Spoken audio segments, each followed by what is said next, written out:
attending the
will, we will open the,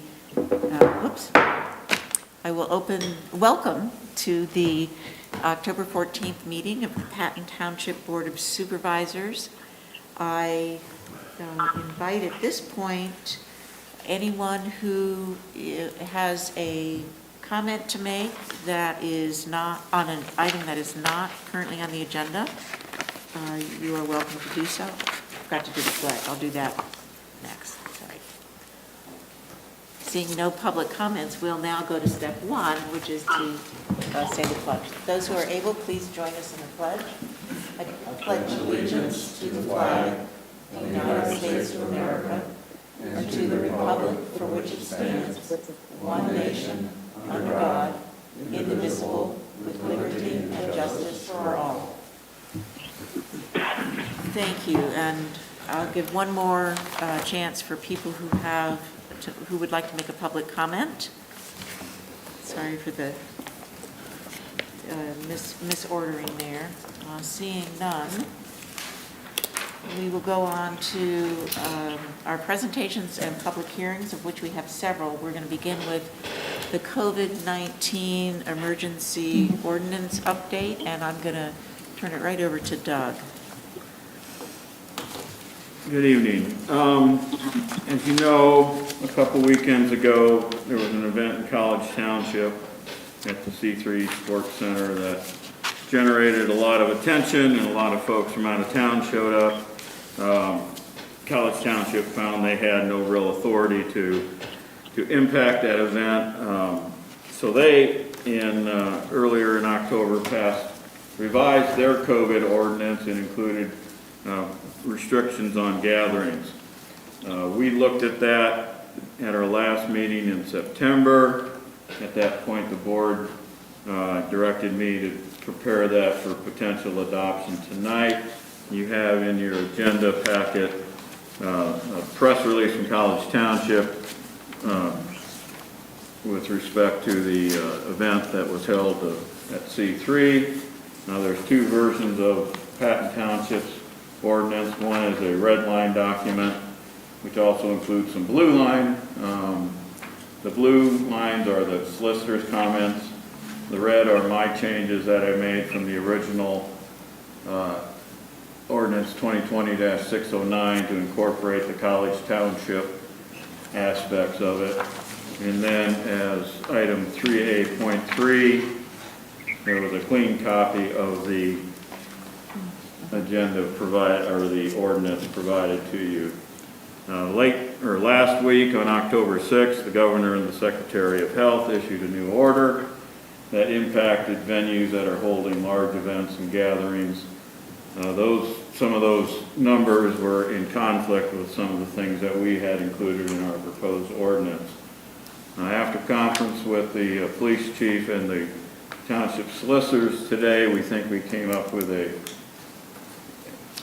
resolution of the conflict between the state's orders. They've issued orders in the past, and the new order somewhat conflicts with their past orders. So as item 3A.5, we proposed a couple of amendments, one to the definition of gatherings, and then the same language is repeated in the limitations on gathering size. Essentially, there were businesses, predominantly the one that we were most concerned with here is the Nittany Valley Sports Center out by the airport. They have been green-lighted to operate at 50% of their current occupancy. We had talked with them about that back in September. They were satisfied with that. With the governor's new order, may or may not impact them and give them limit them to 20% of their occupancy. So we come up with some additional language noting that they were already permitted to operate at a routine operation at 50%, and that if they choose to, they could elect to stay at that instead of follow the state guidelines. Maybe I'll turn it over to Betsy Dubois, our solicitor, and she can opine some more or give us some more background on that. And how the state orders would intersect with our current proposal. So take it away. So, yeah, so the state order is not as descriptive as it could be. And what I mean by that is a lot of it is expanded upon in some FAQs, facts and questions. We kind of looked at all of it in context, both what we have in the ordinance and what is going on at a place like the sports center, and then what the governor's order said. And that, as Doug said, kind of led to this proposed language that he's provided. And the intersection is not easy because while gatherings and events seem to have a definition, it also implies that they are things outside of the normal course of your business operation. And so, if you're a sports complex, you're going to have sports competitions, you're going to have activities. That seems to be a normal part of your operation. And so I think, the chief is satisfied. I know he's attending the meeting. I think he's satisfied that the language we've come up with kind of provides a happy compromise in that it does what we intended to do, as we discussed at the last board meeting, but it doesn't necessarily violate the governor's order. I think it's also important that we're all aware that in the case of the College Township situation, the governor's office basically left it up to the municipality to do the enforcement anyways. So ultimately, it's going to fall back on your police and at your direction what happens. I don't know if is there anything else, Doug, that I missed from our conversation earlier? No, I don't believe so. I did relay this information to Mr. Lee at the Sports Center and did invite him to join us, but I don't see him on screen. So I had talked to him. We had corresponded briefly before, and he was afraid the 20% limit wouldn't permit them to do the events like he had described to us that they were thinking about in November with their age group basketball tournament. Mm-hmm. So I think with 50%, they could proceed with their tournament. They could also have activities on their turf floor also, as long as, and also they have a couple tenants in there, gymnasts and physical therapists who could be operating at the same time also.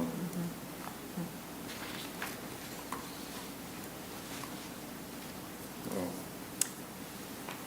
that's the information that we have for the board. Are there questions we could answer? Yeah, any board questions, comments? I have a question for our solicitor. I guess I'm still a little confused at your explanation. If we have a more liberal policy than the state mandated in their, recent change, doesn't the state mandate supersede the municipal ordinance or not? Well, I think that was part of the reason we wanted to have the chief involved in the conversation. So, as I said several months ago when this issue came up, you can certainly do less than what the state sets up, and the state will step in and enforce its order. You can't exceed what the state does, in my mind, because you don't have your own health department in setting those guidelines. I think what we have done here is create language that confirms in Patton Township that our view of events and gatherings is a little more specified than what is in the actual order by the governor. And please note, the order is a one-page order. It doesn't, in the order itself, is not the definitions and the other information that's out there. And I think, I can't tell you that the governor's office wouldn't pick up the phone and call us and say, your chief needs to go out and halt this event because it exceeds our ordinance. The reality is, I don't think they're going to do that. And when College Township called them and asked them for support, they didn't want to enforce their order at that time. So, the bottom line is, I understand what you're asking. The board can certainly simply say, we're going to go with the governor's guidelines, and that's what we want it to be. We'll need to re-advertise this ordinance, which we can certainly do, because you're adding greater restriction in the ordinance than what you originally set forth. Well, my follow-up to that is, we can expect more changes from the governor, from the state, as pandemic conditions in Pennsylvania change, for the better or for the worse. So if we have this ordinance in writing, it's pretty static. It doesn't seem to be very amenable to adjustments to changing orders from the governor's office.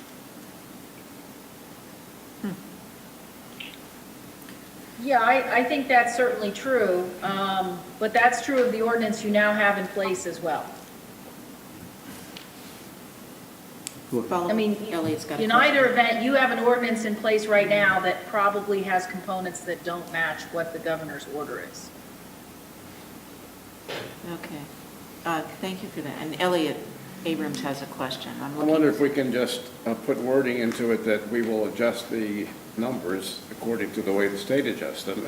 We do have computers in the building here, and you can change those numbers any day that a new regulation comes out. If you allow for that in the ordinance, if it's allowed, like we intend to match the state's guidelines or whatever. But does the ordinance mention the state's guidelines that specifically? I don't Well, it could. recall. It could change Well, it. that would prevent us from having a more liberal guideline Yeah. than the existing current governor's mandate.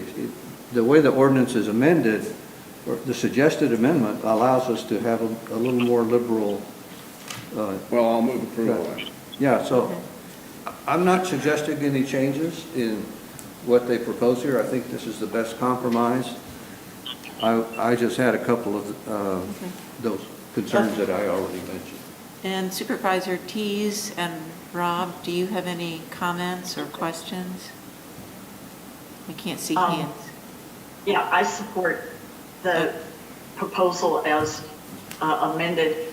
To go with the state's guidelines of 20%, I think will provide a real hardship for that business that came before us at the September meeting. I think Mr. Lee seemed very conscientious and sincere in his planning and his efforts to maintain a healthy adherence to the public health guidelines. So I think the 50% is appropriate to help businesses who are struggling right now. Okay. And I thought he was very conscientious. I would support staying with the 50%.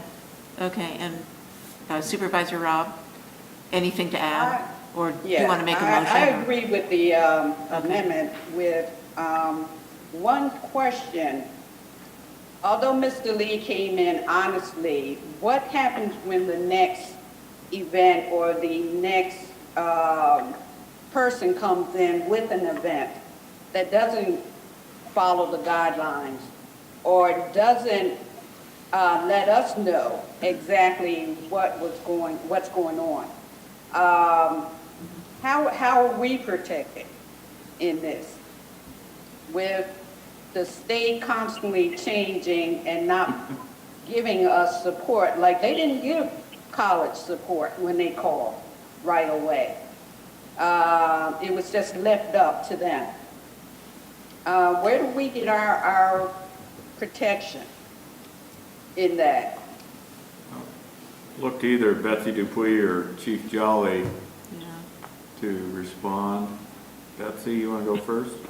Well, certainly, the awkward part of this whole process across the Commonwealth has been that we're using a very archaic statute not as quite as archaic as our election code, but it's pretty old.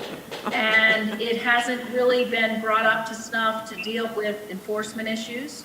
But under the law, the health law, local police are able to go in and take certain action. The dilemma, of course, is how does that realistically play out, and how does one get that done? I think what would have to happen in any event is some kind of an issuance of some kind of temporary restraining order or some other action. Absent an out and out, and Chief can talk about this emergency issue. I mean, even the College Township issue, you know, the bulk of their problems, as it turned out, were not related to the COVID ordinance, right? They were related to health, food issues and Code violations, access. building violations, code, things access. like that. And we have a much stronger basis on those matters, code violations, food violations, under our ordinances and under the state laws that allow us to have those ordinances than we do under this health code. So it's not, now I can tell you that there are parts of the state where police have stopped people in vehicles or done other sorts of things or whatever that has been done. And certainly in the city of Philadelphia and the city of Pittsburgh, but again, those are different governing bodies.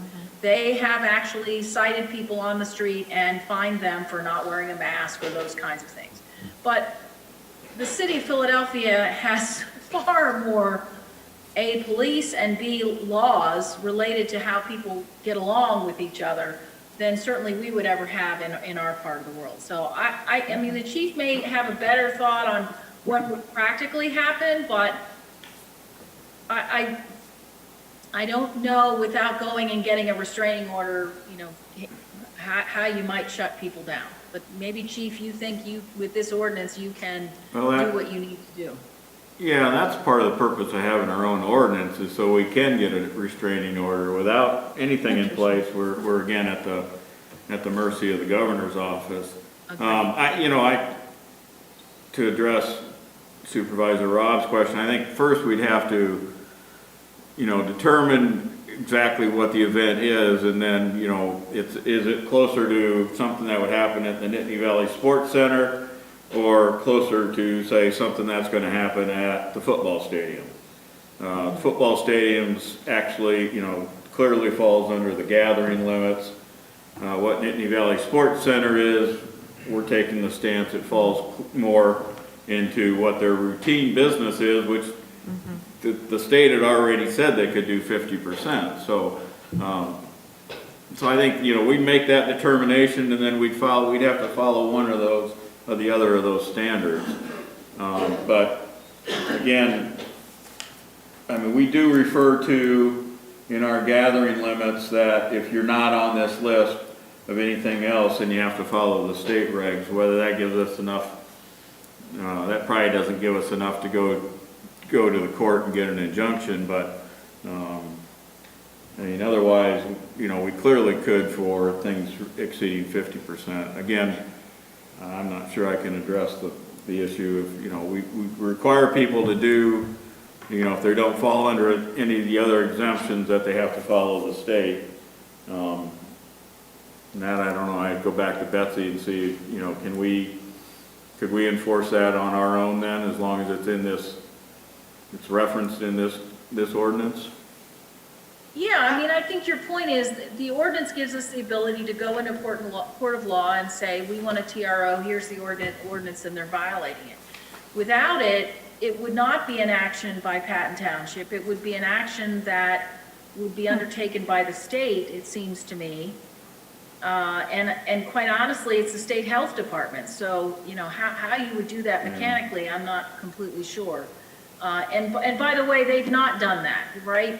The way the state has enforced this order has largely been to enforce it against persons who have received licensure through the state. So bars and restaurants, because they have liquor licenses, were probably the hardest hit in my mind in terms of enforcement initially, as opposed to, say, grocery stores or box stores who don't have to have a license. But there are others who have licenses like beauty salons, and, I mean, you can go through all the professions, and they have licenses, and if they were not following the order, there was a licensure body that came in, and that seemed to be a bigger club, if you will, to get compliance than going and getting a restraining order or otherwise taking action. Well, Thank thank you all. Thank I'm in support of this. You want to make a ordinance. motion? I just, so moved. Thank to you. pass. Second? Second. Okay. Didn't mean to cut you off, I just didn't know, and assuming the chief would have jumped in if he had an opinion. Chief, do you want to do that before I call for the motion, or call for the vote? Nope, I think it was well described by Betsy and done. Okay. Thank you very much. All Any those, public comments? oh, sorry, public comments. Anyone on the phone? Seeing none and seeing no Check the objections. internet, email, nothing on email. Okay. Okay, let me clarify the motion. I assume that, Pam, your motion includes adoption of the proposed amendment that we just received. Yes. And that's what you seconded. Yeah, that's what I Okay. second. All those in favor? Aye. Say aye. Aye. Any opposed? Okay, the ayes have it. So we are now on to the Parks and Bicycle Pedestrian Path Plan 2020-2029. Huge undertaking. And I believe we're going to hear from Annie Taylor first, or what's your pleasure? RAC, take it away. Yeah. Well, maybe before Annie starts, I can just introduce the two members of the RIC that are with us. It would be Annie Taylor, who's one of our members, and also Cindy Solik, who's the vice chair of the Recreation Advisory Committee. In addition to these two members, we have three other members. Greg Turner, who's our chair, who couldn't come this evening. Barry Bram, who's a member, and Rich Coach. So it is a 5-member volunteer committee, and I just wanted to introduce you to all of them by name. Go ahead, Annie. Thank you, Susan. Thanks, Susan. So we prepared a brief presentation for you, and I wanted to share that first, so I'll pull that up. And whoops, it helps if you start on the first slide. So we are, as the Patton Township Recreation Advisory Committee, we're very proud to present a 2020 to 2029 Parks and Bicycle Pedestrian Path Plan. As those of you who have been involved with the board for a long time know, this is the responsibility of our committee to bring this forth, and we have done so for many, many years. We do 10-year plans, and we review them every 5. It has more recently been a combined parks and bicycle and pedestrian path plan, because we now see paths, these bicycle and pedestrian paths, as linear parks that are linking our parks with our recreational spaces, our neighborhoods, our schools, businesses, and our community. So in addition to providing a very detailed inventory of the parks and bicycle and pedestrian pathways in our township, which you'll find in this plan, this plan really culminates in a series of recommendations that are related to the development of an active lifestyle environment in our township and alternate transportation opportunities. Once adopted by the board, the plan will guide and shape development of future parks, of recreational opportunities, and the bicycle and pedestrian path linkages in the township during this coming 10-year time frame. We will, as I said, review and update the plan again in 5 years, but we do this comprehensive planning every 10. So in this plan, you will find a lot of detail, including some very detailed appendices. We include in a major part of our planning a survey. You will find that in section 6, and you'll also find the instrument itself, and some of you may have even gotten the survey. I know I did as a citizen in our township. So you may have seen it firsthand, but that survey is a way that we can get public input from members of our township. We got a nice return rate of 16% that gave us the kind of confidence interval statistically that we needed to know that we really had a good sampling of our community. This survey, again, is the process and the findings are detailed in this plan, and I won't bore you with that here. I did want to share, though, some of the key findings of that survey. We found that 94% of Patton Township residents are using our parks once a month or more, and almost 3/4 of them are using them once a week or more. And they are using them for all sorts of different purposes, from formal recreation activities and playgrounds to you name it, picnics. But the majority are using them for walking and just simple open space enjoyment. 70% of our residents would like to see walking trails and paths in future park development, which of course makes sense, knowing that that's how they use the parks. And 64% of our respondents want to see a connected system of bicycle and pedestrian pathways between and among our parks and open spaces. 59%, so almost 2/3 of our residents, are getting to our parks either by foot or by bicycle, which is easy to conceive of when it's nearby, but is impressive when you think of some of our more distant parks like Burnell Road.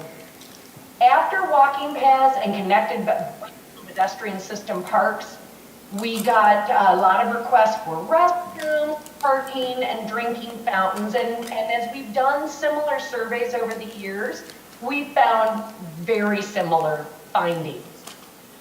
Interestingly, this year, we did this survey, we concluded it in July, and so we were wondering how the pandemic might factor in. But we really, when we compared it to the last survey that we did in 2015, we found that opinions didn't really vary that much. Our residents still use and value their recreation opportunities very much. Well, to note before we get to the recommendations that we did meet the directives of the previous plan. The Circleville Road bike path from Circleville Park to Scotia Road, which happens to be near my house and I love, that has been completed with the exception of a small segment that would connect Grayswoods Boulevard to that pathway. There had been some opposition from local residents who live nearby that it was decided by the board not to pursue that piece at that time. The construction of the Valley Vista shared use path from Carnegie Drive to the Circleville and Tudeck Park Bikeway. If you've been on Valley Vista, you see that is going strong. It's planned for completion later this year. And I've seen many people enjoying it already, even when it was still at the gravel stage. We completed the construction of Grayswoods Park Phase 1, and that's what you see in the picture here. It's really phenomenal if you have a chance to go visit, kind of a woodlands, wetlands theme. The master plan was updated for Burnell Road Park, and the design of Burnell Road Park Phase 2A is currently underway.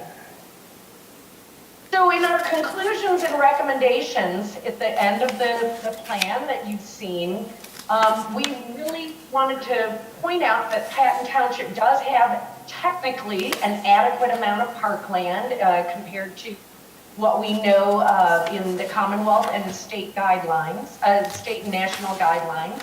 However, we know that new subdivision plans are frequently submitted. When those are, we recommend to the board that they consider perhaps doing a fee in lieu of getting parkland donation, or accepting that new parkland depending on where it's located and current circumstances. So in other words, those should be looked at as they come in and analyzed with our township's needs in mind.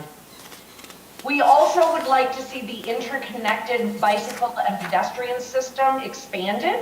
There are a number of kind of missing links that our residents would love to see put in place that will better connect our parks, our neighborhoods, our schools, and our businesses. And then there were 5 projects that we'll look at last that we would like to have actively pursued. And before we show those to you, we just want to say these are in no particular order. They are not ranked. We feel these are all important, and we know that funding availability and need is going to determine the order in which these could be addressed.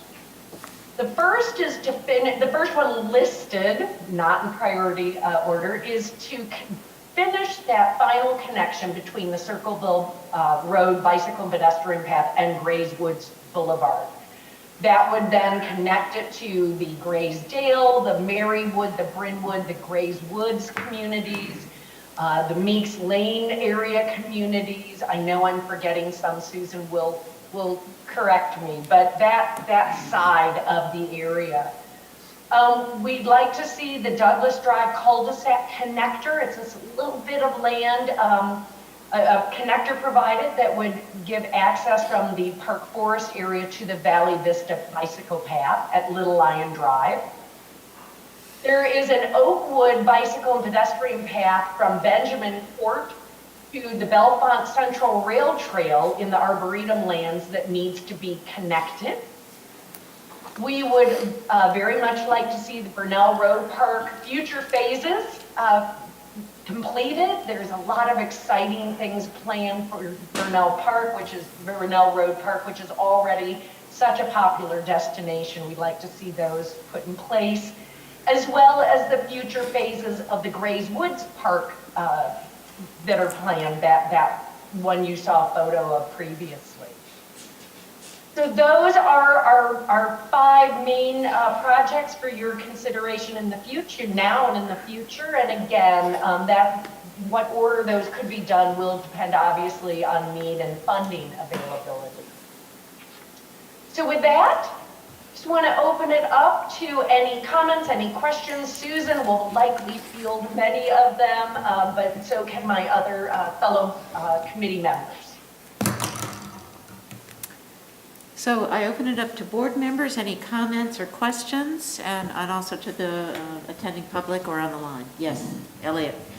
I like the plan and ideas as presented, but would be curious if we could take a collection of the things that people want to amplify or subtract from and put those on a list so that we know how to compare it. But the way I see it right now, the group has done an excellent job. So you're talking about maybe getting some way to rank order or to finesse the details? However the chair finds if we decide to do that. But great, so just a comment to pass on to the committee. Any comments from Pam and Anita? Yes, I'm seeing Anita's hand. Thank you. Yep. Anita here.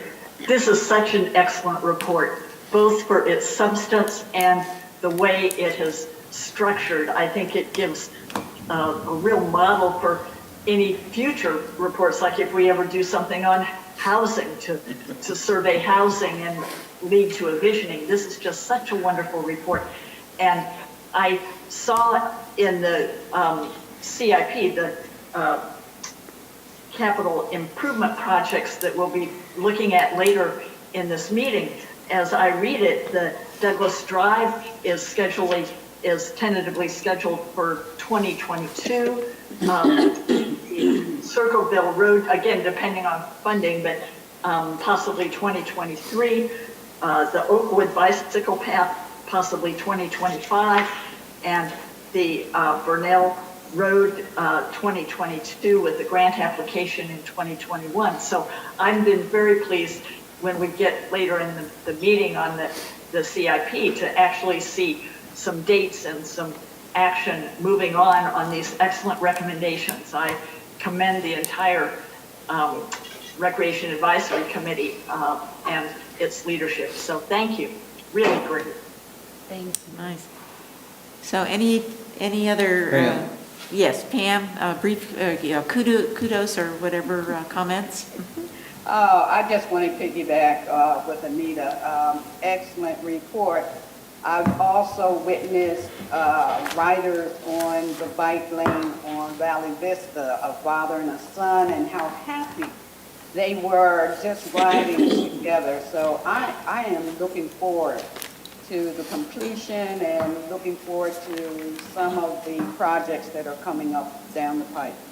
Awesome, And thank you to your staff and for a wonderful report. awesome. Well, I think it's kudos all around, certainly from, I think I speak for the board. Can I hear a motion to accept So moved. this remarkable plan? And thank you. Second. And a second from Pam Robb. Fan? Yep. Any additional comments or remarks, concerns? All those in favor of the motion signify by saying aye. Aye. Aye. Aye. Any opposed? Great, so we'll move on. Thank you very much. Just to clarify, the Douglas Drive project also includes looking at the crossing, the connection at Sandy Ridge for the bike path on Yes, Valley okay, Vista, yes. so, Oh, on Sandy Ridge Road, gotcha. Yeah. Okay, thank you for that, yeah, that is a so concern. that's in the CIP. You see that Okay. when you look at it, so. So now we are on to the Whitehall Road Regional Park, another important project on a slightly different scale than the Patton Township Parks. So I'm guessing, What? do you want to take that over, Yeah, Doug, or you want to? let me open. Because I know we've got a lot of people here who can And speak we on have this. with us also three COG staff members, Eric Nornberg, Executive Director, There, I'm seeing Joe right here. Vigilioni, who's the Finance Director, and Pam Salakangas, who is the Director of Parks and Rec. This item has been referred to the Patton Township Board of Supervisors by the Council of Governments General Forum. At this point, COG is primarily looking for questions and/or comments if you have them. If you do have questions, and I'll go over a couple that I had already submitted, COG would like those so that they can put together the information that's requested and get that back out to all the elected officials over the region, so everybody is looking at the same information and making, not each board or each board member making individual assumptions of what things might cost. So with that, I noticed you had some information that was provided by the Council of Governments, the PowerPoint presentation that was reviewed at the last General Forum meeting, and then also the comment, question, or guide that the COG had presented with one question about which items do you think could be foregone with under the current Whitehall Road plan, and then there's three options that have to do with potentially funding the project and refinancing the project through a new negotiated change to the current debt with Kish Bank, or doing something quite different. The last option then has to do with closing the project out and what are the ramifications for that might be. As I noted, you had one additional attachment, item 3C.3, where I had provided some prior questions to COG. One, for question number one, asked for a dollar value for each of those 6 or 7 bullet points they had provided there. And then also it asked for the funding options of refinancing, either borrowing more money, what might the debt service for those options look like, so we could plan accordingly from a financial point of view. That's all I have for you at this point. See if there's any additional input that the COG members would like to provide at this time, and then turn it back to the board members. Sounds good. I have I think he's going to have the COG members, unless you However want to you'd make like to some. do it, Madam Chair. However the chair would like to proceed. you want to have them speak first? That's Yeah, fine. so we've got Pam Salakangas, Joe Vigilone, Eric Nornberg, and I think that's it. Yep. Would any of the three of you like to add something to this? And I know Dan has been spending a lot of time, essentially through the Finance Committee, on these many, many questions, I think. So, any COG officials? I'll just kick it off really quick. I think Doug did a good job of summarizing where we are at this point. We are trying to gain kind of consensus, much like we do with the program plan comment guide, so that we know what the sense of each community is in response to the question that was posed, number one, and the options. And Pam and Joe and I are here tonight to answer the questions along the way that we can, but we would like to certainly have the comment guide completed as quickly as possible after this meeting. We will be summarizing and combining all of the comments that we can from the other municipalities along with yours to provide to the executive committee for their meeting on Tuesday, and then continuing to provide responses and feedback so that then on Monday the 26th, the general forum will have as much information in front of them as possible. So since my dog's scratching at the door, I'll mute right now, and you can proceed with the discussion then and ask any questions that you might have of the three of us. Great, thank you, Eric. And Joe or Pam, any comments? Hi, everyone. I'm Pam Salakangas, Director of Parks and Recreation. I just wanted to make a couple of comments really quickly regarding Doug's email, your item 3C.3 in your agenda packet. Question number one was assigning a monetary reduction to the project for each of the bulleted options. The budget was provided to you in the general forum presentation, as well as the Zoom and Learn. And the budget is not created by a project, it's created by a type of construction work. So all of the site development numbers are together, all of the piping, plumbing numbers are together, electricals together. So we don't, at this very moment, without expending additional engineer dollars, have the ability to price each project other than the playground and the lighting project, because those are grant projects and already have a standalone budget. So we weren't able to answer that question right away. And additionally, on option 2 and 3 in Doug's email, initially, one of the proposals we made was, in the questions, is if the debt service remained the same, along with the debt timeline, there may be an opportunity to pull out another $300,000 approximately for funding for the park if the loan was refinanced. So I think Doug was asking of what the estimate would be for the new debt service. Our intent in that one question was to keep your debt service the same. And the only way to pull out additional funding for the park would be to consider extending your debt service beyond the deadline that's already on the books right now. It might be at the same payment, but we might need another 10 years to pull out additional funds for the park. So I think we were going on the option, and Joe, correct me if I'm wrong, that we were trying to keep your debt payment the same right now. Joe, you want Well, to chime in? Okay. that was a long-term goal, was to keep the debt payment the same depending on which option you selected. So the only way it would be not the same would be is if you would reapply back into the project versus taking the savings associated with that same $300,000 on the refinancing. But I'm interested to hear what you guys have to say, and you know, we'll try to clarify whatever we can clarify tonight. And as Eric said, if we can't do it tonight, then you know, we'll get the questions from you and try to answer those over the coming weeks. You know, I'm going to actually, Dan and I talked, I'm going to have Dan lead off, because he and I talked about some ideas. And then Why don't you have Dan lead off? Great, thanks. Thank you, Elliot.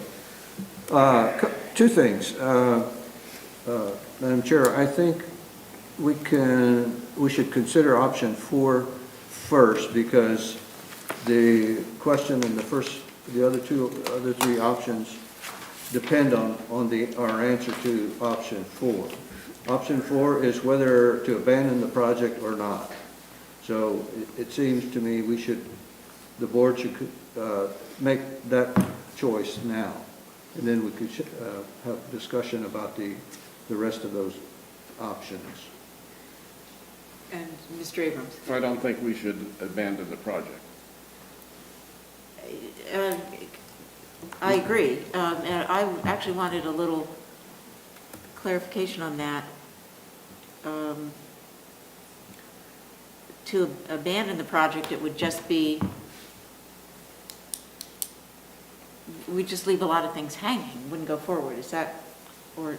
Correct, and all those points there talk about money that's already been spent. Right. And money Yeah. that won't be recovered. Yeah, right. Grants that would have to be given up. Yeah, thank you for that. That's what I thought. I've not heard anybody on this board who thinks we should abandon this project. So Yeah, I that's, think we can dispense with that. If we should hear from Pam and Anita. yeah, and I see Elliot's hand up right now, and I'm looking for Elliot, go ahead. I just want to make a general statement about the whole thing. I'm uncomfortable with any project where you're going to have pieces built over years, and we don't have finance numbers for each one of those, even though some of them might include lighting and grading and water and things, whatever goes into those sections, each one could be self-contained if we wanted to. And I think we should try to do that, because I think at each stage, when we complete a stage, people will go to that park and enjoy what's there. I don't think you'll see people walking around and saying, oh, they didn't do this thing this time. People don't do that when they get to the park. They go and enjoy what's there. And so I think we should do as much as we can, as we can afford it, according to the consensus of the COG. Mm-hmm.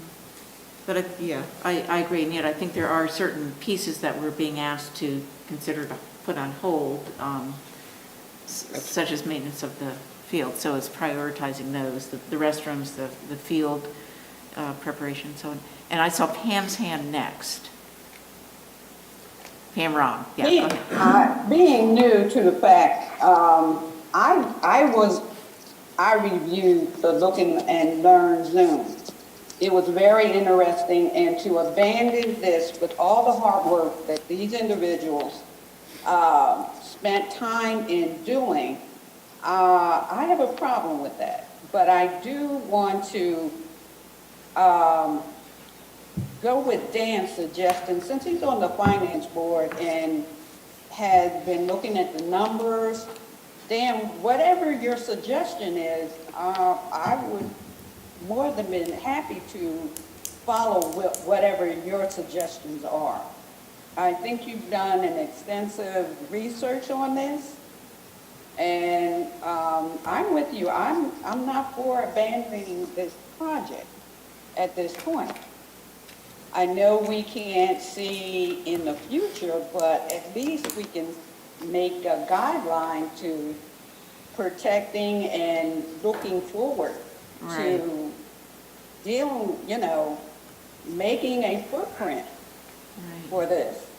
Right. So Dan, what is your suggestion, Mark? Thank you. Yes, and actually, I think Nita had her hand up. I too support we should not do option 4. This project should go forward. Do we need an official motion to say, no, we're not supporting option 4? I think we can just all agree on that and move on to some of the specifics. That's my sense. So, Elliot, did you have another comment about not abandoning? My Okay, comment was about future plans, but I think that as far as what should we do now and plan to do now, I think Dan's ideas are the best, and I support Pam's idea of supporting Dan. Take it away. Okay, so we'll dispense with that one. We're all in favor of continuing this project, and so the question is, how can we get it done, given the funding shortfall?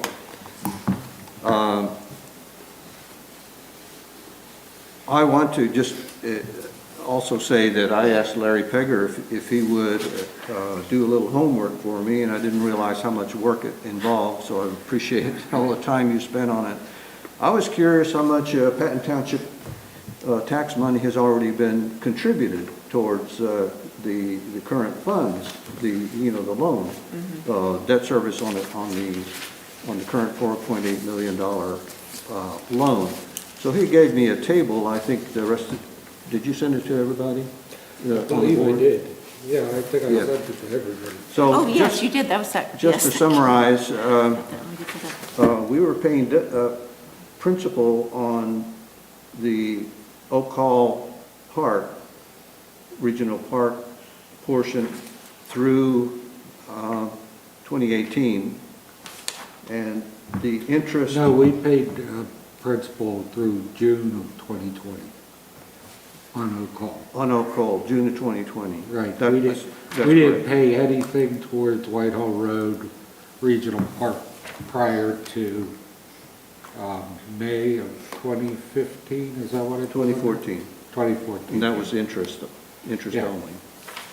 So when, anyway, considering just how much went towards the Whitehall Road Regional Park debt service, at the end of this year, after payment is made at the end of this year, we will have spent already $109,000 and $561.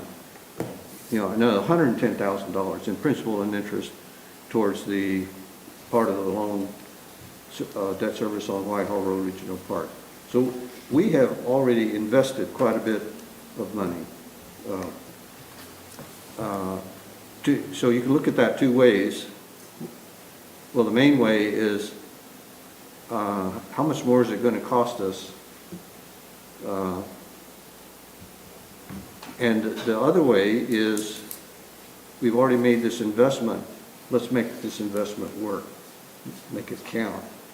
So that leads me to something we need to consider, and that is whether we change the board's previous position that we were only going to support the current $4.8 million, our current commitment towards debt service on the $4.8 million loan, or whether we're willing to change that attitude to provide additional municipal funding over and above that, so that the phase one of the park can meet its projected financial needs to complete that particular phase. So to me, that's an important philosophical change from past board members. And Elliot was here through that entire process, so he's familiar with the initial arguments about keeping our commitment to what we originally agreed to.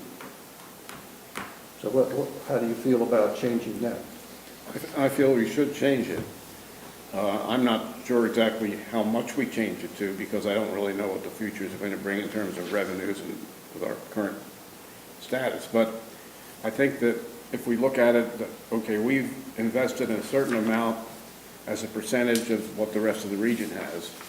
And I think we should keep doing that as much as is affordable, because our residents are going to use that park just as other residents of other areas. It's not like it's 100 miles away.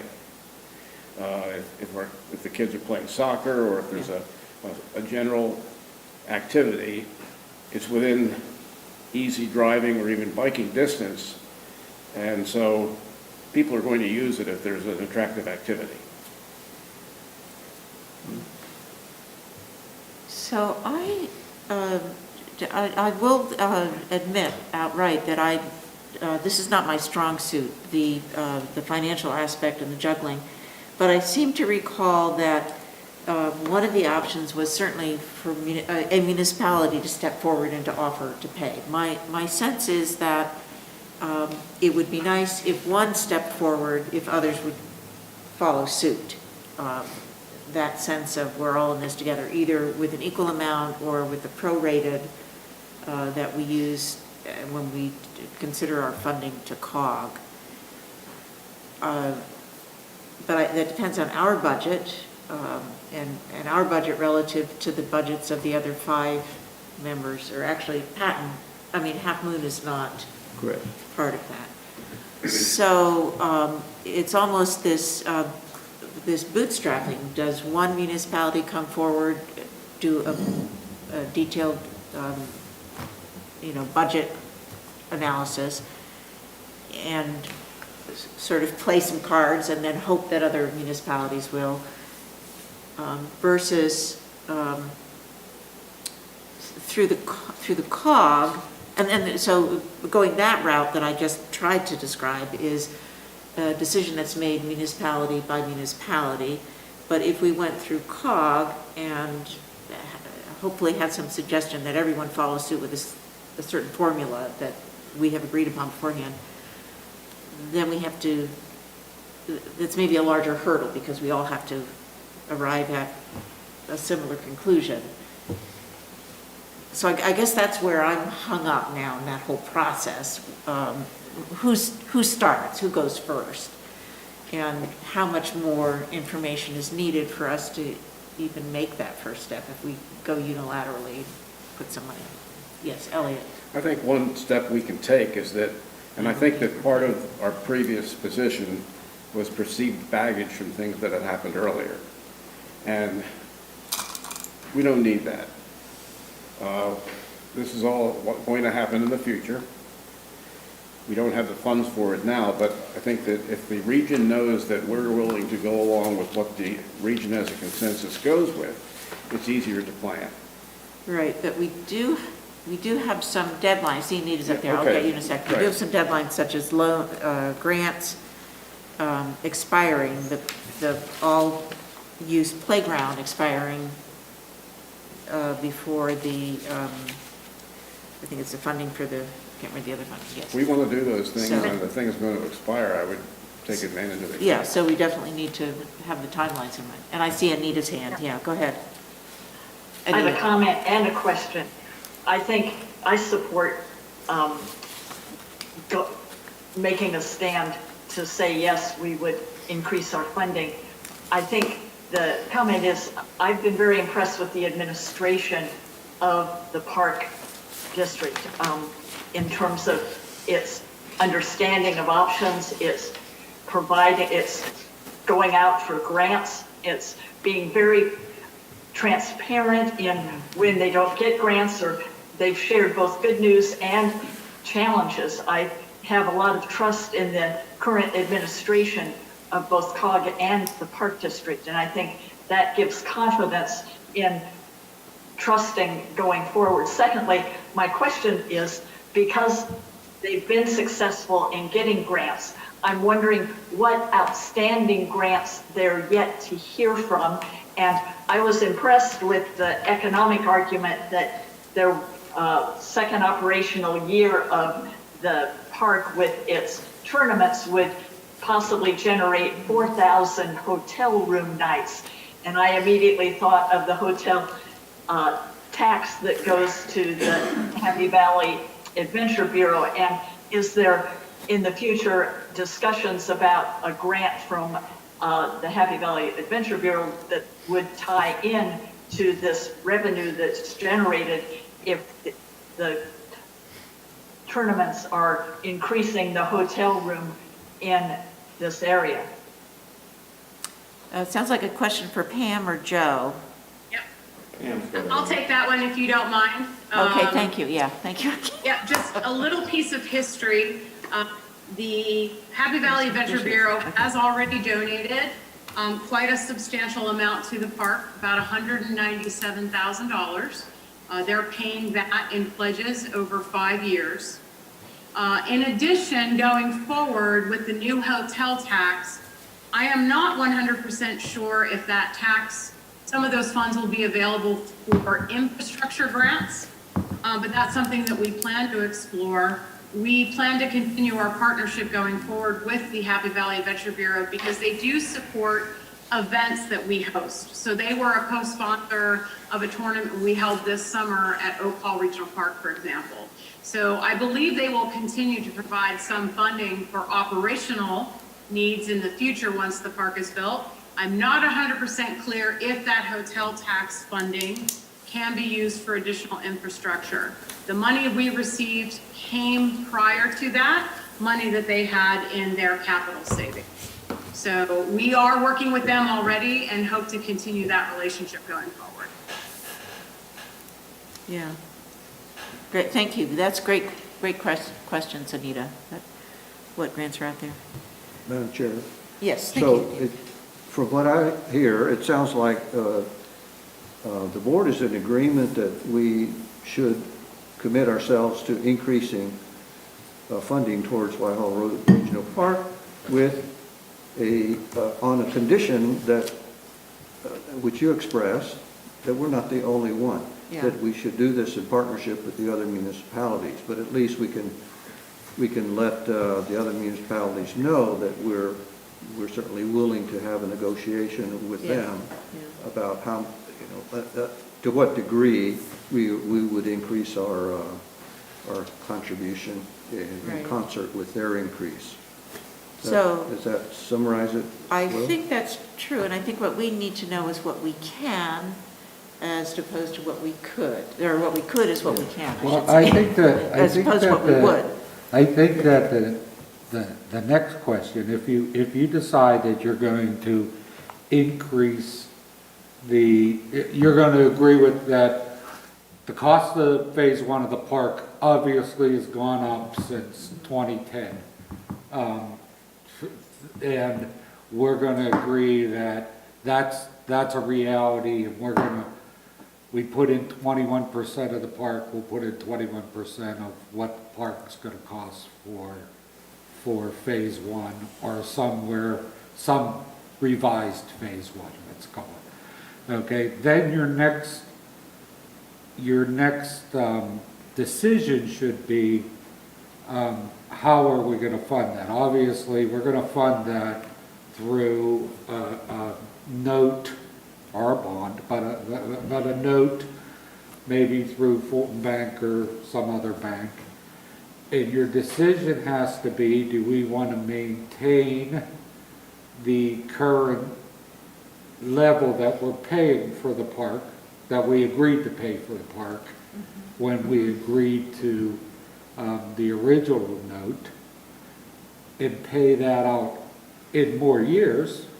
So instead of it being a 10-year note, maybe it becomes a 15-year note, or do we want to keep it a 10-year note? And I don't know if it's 10 years or whatever it is, Joe, you could correct me, but keep it as a 10-year note with a higher debt service, our 21% then will be higher each year for those 10 years. So it's a different decision. Obviously, we'd have to put that into the CIP to see how that exactly would work. But I think your next decision has to be, if you borrow that, let's just say we got 4.7 million now, let's just say for the sake of argument, that goes up to 6.7 million. Does that 6.7 million stay at the same debt service we have today over a longer period, or a higher debt service over the same period? Does that make sense? It does. And Is that correct, Joe? Oh, and Do you agree with that, Joe? yeah, let's let Yes, Joe we're- answer, and then I see Rob has her hand up.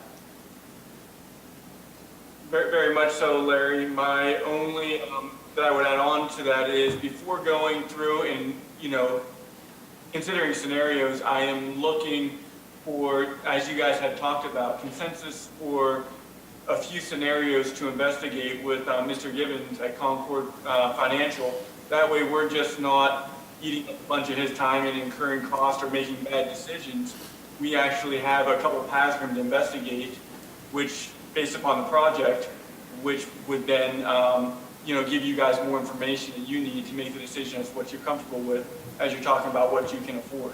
So then we can structure things according to what your feelings is appropriate. Right. Okay. Do we need to give that information to you right now? Larry, can you advise us on that? I think what he's saying is that I think he just needs the information right now that we're agreeing that we want to go through with phase one. We're willing to put more money towards phase one, he'll come back to us with more options Okay. on how to fund phase one. Okay, I thought Joe was That asking. summarize you good enough, Joe? Yeah, the only one thing that I would say is what you're saying now for Patton Township, I would also say it also goes for the other 4 participating municipalities. Oh, yeah, everybody has to agree to that. Yes, right, okay. And so Pam, Rob, I just have a question. Doug, has your questions been answered to your satisfaction? Yeah, I think so. I mean, it probably more depends on what the board's overall approach is. If they're still looking at question 1 and reducing the project, then I think we need to press to get answers for those questions. They're not unknowable. We don't need the exact dollar estimate. We need an estimate, the best estimate that you can come up with. And if it takes additional engineering, then probably that should be expended. But if the board is looking at a more, to find some way to do phase 1, then I think we need to look at the options that Larry laid out. Thank you. okay. I think, yeah, I'd like to Go ahead. make a decision at this point, whether we're going to be, whether we're going to agree to, you know, we're in for phase 1, or we're going to be nickel and diming phase 1. So Yeah. that's what I'm hearing. That's correct. Are you in, or are we going to pull back on And the of rest? course- That's what I always think of, yeah. All 5 municipalities have to be in Of course they do. for us to be But in. Anita had her hand up. thank you. Also, I don't know if it's premature to move to option 2 about should the authority refinance the debt. And I would support that, and rather than having it come back to the municipalities, have that, any savings invested in the project. And, Yeah, and as we said before, I think that we make the commitment for or not the commitment, but the recommendation that we would be involved in an increase in the budget for phase 1, and then we have Chris Gibbons come back with us with the options of how to fund that. okay, and that would be one of the options, which is to agree That's to correct. refinancing. It would all fall into option 2. Okay, I agree with that. okay. So I would like, yes, Dan? I agree with option 1, but I wanted to go back to the question 1. Because I was going to suggest my own personal preferences on this question, on these different components of phase 1. Okay, Whether we could drop any of them. okay, Should any of them be removed from the park to meet the budget, was the question. right. And this is my opinion, 1 of 5 of you. Mine is that we should keep the availability playground, keep the LED sports field lighting, you know, so those 2 large sports fields, let's keep those. Keep the trail connectivity to Mustard Gap Greenway, keep the restrooms. So the only thing left are the 2 smaller rectangular fields. So I was going to ask Pam, is that practical to, can you split those smaller 2 fields off and keep the larger fields that would have the lighting? So that's a very good question. One I have been asked recently as well. So if you were looking at the phase design, the upper right corner field that's near the sharp turn of the driveway, while the field we could delay the development of the field itself, that field has our underground stormwater management system, 1 of 2. And so technically that field has to be built the way our stormwater is designed. So there would be a little bit of savings, Dan, if we didn't finish the field completely, if it wasn't fully crowned, if we didn't irrigate it, and we also didn't dress the field with benches and goals and things like that, essentially being open space. but it does have to act as our stormwater management system. Next to it, the left upper field, you actually probably want to go to a previous slide, which has the phase one It's the line. next 2 more pages. That one. Yep, there you go, yep.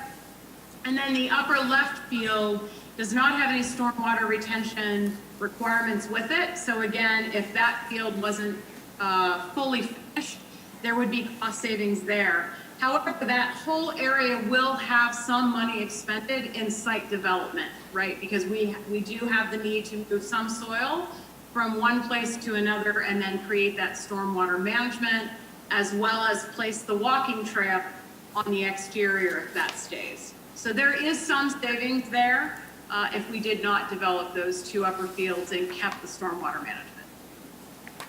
Thank you. Great. I think we've got the information we need. Dan, can I invite you to make some sort of a motion or summarize what you think and see if we all agree with you of how we should move forward? Well, too much pressure? the first thing we all agreed to was that we're willing to commit more funds than Absolutely. what we initially agreed to. The amount of new funds is yet to be determined. And we also agreed that we should not be the sole provider of additional funds. We ought to be doing this in partnership with the other municipalities if they agree with us. So Okay. everyone shakes their head yes, so that sounds like the agreement. Great. Second thing we agreed on was on option 1, refinancing and applying the $300,000 savings back into the Whitehall Road Regional Fund Park budget. Yeah, well, Anita suggested it, I agree on it, I think we all do agree on it, but I need to see some more head noddings on that, I don't think we talked about it, yeah. And Okay. Pam has her hand raised. Yes, Pam, did you want to? No, I'm agreeing. You're agreeing, Oh, okay. Okay, And the Thumbs up. third thing we just discussed was whether to keep or try to remove any of the items on the Phase 1 plan to try to reduce the debt. I just suggested if we the could. 2 smaller fields. The 2 small fields. I understand you have to do the stormwater Yeah, infrastructure under the one on the right. The one on the left, there will be a little bit of infrastructure that has to be put in, but you don't have to finish the field. So maybe that could reduce the budget a little somewhat to get Phase 1 completed. yeah. I didn't hear anybody else weigh in on that. No, I think that's fine. no, you're right, I agree with your set of priorities. I always throw I think of the restrooms as being a concrete entity that could be very easily, you can isolate that and determine cost. But that is the least likely item that I would want to. And one more thing was with help. speaking to Larry's directive to the board, we should decide whether we want on a refinance loan to try to keep debt service the same, but have the loan extend for a longer period of time, or keep the period of the loan the same as it is now and agree to an increased contribution towards debt service. Right. So I think we wait until Chris Gibbons gives us the numbers on those. Okay, great, that's what I was going to say. So I think at this point, Yes. yeah, Larry's is going to come second. But I think this is the information that COG needs so they can Okay. go out That's and know correct. that they need to go get that information. And we know that we can get the information from Larry once we get So he'll present it to us at the. more sense of what finance. COG is going to do. Okay, great. Wow. Thank you, Dan, for Sure. your input on that. And Larry, too. Does COG have any more questions or comments from us? Did you get what you needed from us? I think this was very helpful. It was a well-organized discussion. I appreciate the feedback and participation from all of the elected officials and the staff. Thank you, Larry, for doing the homework and advising the board. So I think this has been very productive. Thank you all very much. Yeah, Eric, I'll get you an email tomorrow. I'll write up the points that Dan went through. I'll run them by Dan, make sure I got them correct, and then we'll get them to you. I'm glad you think that Thank you. this was somewhat organized. Thank you. Okay. I concur with Eric's comments. I'm pleased with your conversation and the time you took to consider all of the information we provided you in that matrix. It was very detailed, but we wanted you to have the best picture as possible. So I appreciate the time you've taken. Yeah, well, thanks for all your time and energy too. Great. And I'm seeing someone's waving or somebody's. Yep, I was waving goodbye. Oh, goodbye, okay. I'm very sensitive to those waves now. That takes us to the, Penn Highlands. yes, Penn Highlands, you know, I didn't have it highlighted. Penn Highlands, and I think we have somebody in the audience probably to make a presentation. Yeah, they're on So- Zoom with us, but let me just do a Doug, you little want to intro. lead into that? Okay, set it Yeah, up. we, as noted in the agenda, Dubois Regional Medical Center bought the undeveloped portions of the lot that's at the corner of Colonnade Boulevard and Wattle Road. We know it as the old Lowe's site, or it was originally supposed to be a hotel site back in 2006 or something like that. They started on the development, the recession came, and it sat empty for a while. In the interim, Cracker Barrel has built a store there along with Sheets. The rest of the property is in the hands of Dubois Regional Medical Center, and they transferred it to Penn Highlands Healthcare. They're in the same family of corporations. Penn Highlands has notified us that they intend to finance a project that would include a micro hospital, medical office building, and related improvements. They're going to finance it through a authority, the hospital authority of the city of Dubois, and they need to come before us and get permission, or not permission, get approval from Patton Township for the issuance of these bonds. This approval does not in any way obligate Patton Township to anything else other than that they've approved the issuance of this bond. Before this project can go forward, obviously, the Penn Highland Healthcare will have to come back before the board with a land development plan. That will include, obviously, the buildings and all the other issues that we look at when land development comes forward, including parking, sewage, stormwater management, landscaping, lighting, and the installation of a traffic signal there at their main entrance. I think with that, I will turn it over to the Penn Highlands folks. We have Lynn Freeman, who is their bond counsel, and along with her is Greg Bauer and Chris Mahoney with Penn Highlands Healthcare, and I'll turn it over to you folks. Okay. Before we get Sure, started, has a question. when Geisinger came in and wanted to build its facility at the end of the, called the bypass, I think certain other medical facilities felt they were surprised that they hadn't heard about it, like the hospital and others. And that doesn't mean that we necessarily will have a problem, but I think everybody should know that this is happening. You mean the public? Yeah. Okay. So we'll put up our signs at some point, but I think right now we're maybe not. Yeah, when they file a land development That far- plan, we would we're not that far we would along post the yet. property and we would Yeah. put it on our website. Yeah, If now you're it's looking just. for something more than that, I'll have to ask you for additional direction. Well, is it appropriate to notify who else might be interested? UPMC, Geisinger, our hospital, Mount Nittany Medical Center's aware of it. Penn I'm State? pretty sure Geisinger is aware of it. I talked to one of their board members. I'm just a little bit confused at how, I just don't like these things to come as a surprise to other people that have an interest in it. have an interest in the property? Well, no, Or an have an interest in interest in that it's happening. that it's happening, okay.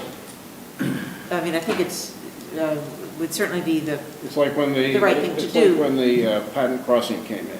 Right. We wanted to notify as many people as possible that this proposal had come up. Well, we actually didn't. Well, They wanted us to notify. well, but to the extent that we, I We don't know, eventually if- did, I don't think we've ever been accused of giving too much useful information, to put it that way. Oh, okay, yeah. But I think, right, you mean we need, well, whatever, yeah. Maybe we don't need to say anything right now, but I just want to point out that I don't want somebody coming in a month, I didn't know you were doing this. Okay. Hi, this is Lynn Freeman. I'm with Buchanan, Ingersoll, and Rooney, Council to Penn Highlands Healthcare, and I thought I would just interject on that point that in addition to the approval that we're required to obtain from Patton Township, one of the other requirements under the Internal Revenue Code is that a public hearing be held on the bond issue in the project. And that public hearing was held on October 9th by the solicitor for the Hospital Authority of the City of Dubois. And there was a notice of that hearing published in the local papers. And there was opportunity for the public to comment on the project. And a copy of the minutes of the hearing was provided to the board. Yeah, and so I think a question here is not so much that the development is being thought of, but that we are giving our okay to this, I forget what it's called. Bond issue. The bond issue. What's the abbreviation? I don't see any problem with Yeah. giving our okay to the bond issue. I just, like everybody in the community Yeah. that's involved in healthcare, the important players, to know that this is going on and being planned. So you want to direct the staff to reach out? I don't know to how healthcare? far we go on that, but, okay, a hearing was held, but as we know, how many people read the paper? Well, I don't know. Information question, Yeah, go ahead. Yes, Anita, I guess? Yeah. but they are not requesting rezoning, are they? They already have the zoning. Correct. So. Well, as they the haven't yet, property- they may. Right now, they just Well, I want mean- to. Yeah, no. I mean, I don't think they will. as the property owner, they can do with their property as long as they meet all the requirements, but we're not looking at a rezoning issue here, are we? No, the site is currently zoned C2, which are planned commercial, which does permit hospitals, medical offices, and clinics. So I would imagine that, a word to the statecollege.com, maybe that person reads the minutes or views our CNET and the CDT, that the word will quickly get out to inform the folk about this coming project. Yeah. That's fine. I mean, I think word will get out. It's, I think, not quite as inflammatory as a zoning change, which, We never know how inflammatory something will be until you see that it's occurring. right. Can we have their presentation? Yes, please, let's have the presentation. Thank you. Okay, let's I go. think they're on Zoom. So, Oh, I'm sorry. I Ms. thought it was somebody Freeman from the and your audience. team, Yes. if you'd like to give us some more information about what's proposed for the project?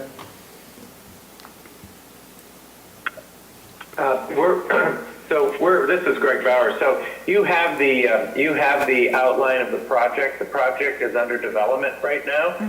So what we're asking tonight is for the financing, the bond financing approval. The plans will be forthcoming, as Doug said.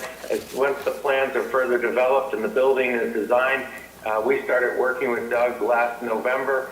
We'll be back with those plans. Our presentation this evening did not include going through architectural sketches. Right. Those are still under development. No, but if in big picture, if you could just tell us what you're planning for the site. It would be so the board, if they get questioned by other residents, that they have some information to provide. Sure. As noted in the TEFRA notice that you guys have included in your packet, we're developing a micro-hospital on that site, as well as a medical office building. So let's take the medical office building first. That building would be no different than a Mount Nittany medical office building or a Geisinger medical office building. That would be housing physician practices, possibly lab, radiology services, a walk-in clinic, doctor's offices, specialist offices in the medical office building. The micro-hospital is a mini version, it's a new buzzword, it's a mini version of a general acute care hospital, but just on a smaller scale, a boutique scale.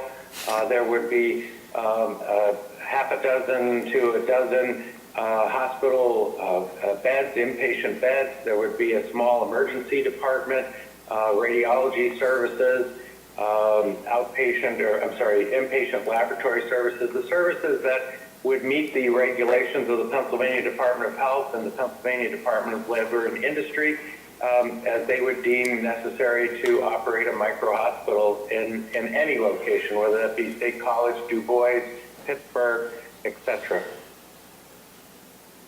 Thank you. Great, thanks. Yes. As a general comment, I think it's an excellent location. It's right off a major highway. People can get to it. And anything that increases access to health care, I think is generally a good idea. Great. Any questions from Pam and Anita? I just have a question for Larry and actually to our presenters. What's the risk for Patton Township in agreeing to this? On this bond? Yeah, it doesn't seem to be any. From what I read, it's no risk to us at all. Yeah, at all. okay. I mean, that's my concern We're not right now. taking any liability for paying back. We're not guaranteeing anything. So, I mean, it's just a resolution Okay, that we're aware of it, and we take no responsibility for it.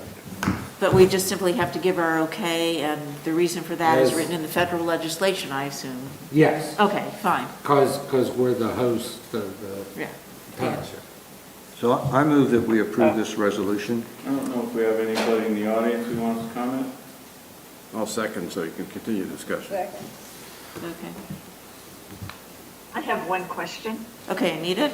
Yes. Yeah, I visited your website. I saw your other micro hospitals and medical centers in Clearfield, Dubois, and other places. Just a curiosity question. You must see that this area has an unmet need for you to be coming in with this kind of micro hospital and medical center. Are you basing that on projected growth in this area? Are there things you know about future growth here that would be helpful to share with us? Sure, this is Greg. I'll take a stab at that. So as you look on our website, our health system was formed back in 2011 on 3 hospitals, one in Brookville, one in Dubois, and one in Clearfield. In 2013, the hospital I was CEO of in St. Mary's joined Penn Highlands for the 4th hospital. Last year, we brought on J.C. Blair Hospital in Huntington, and it's, again, public information. We've signed a definitive agreement, and Tyrone Hospital will be joining the Penn Highlands system probably right around November 1st of this year. So the state college market is a growing market. The demographic there is obviously growing, very progressive. I listened to your conversations tonight. Kudos to the board on your infrastructure planning for parks, recreation, and expansion.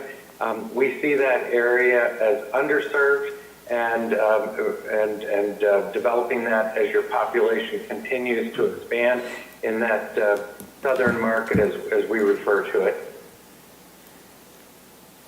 Great. Thank you, that's very helpful. And just one final question about it's the TEFRA. I was not familiar with this legislation before.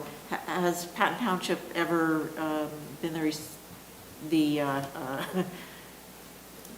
partner of a request for a TEFRA? We did something similar, I mean, with the village at Penn State, probably 17, 18 years ago. They financed through, I think it was the College Township IDA at that point, and again, Patton Township had to provide an approval for that. Okay.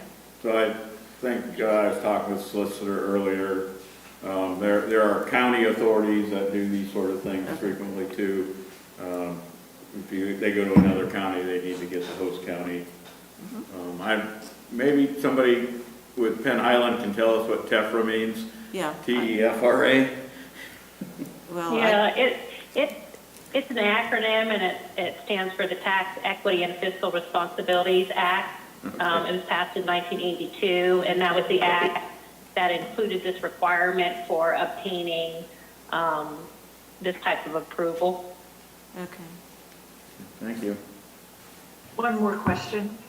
Yes. Looking ahead, timing-wise, when do you, as the developers, foresee submitting a land development plan or the next steps coming back to this township? Yeah, excellent question. I actually was with our architect today. They're finalizing our input into the project. I believe they're going to be reaching out soon to work with Doug and his team there.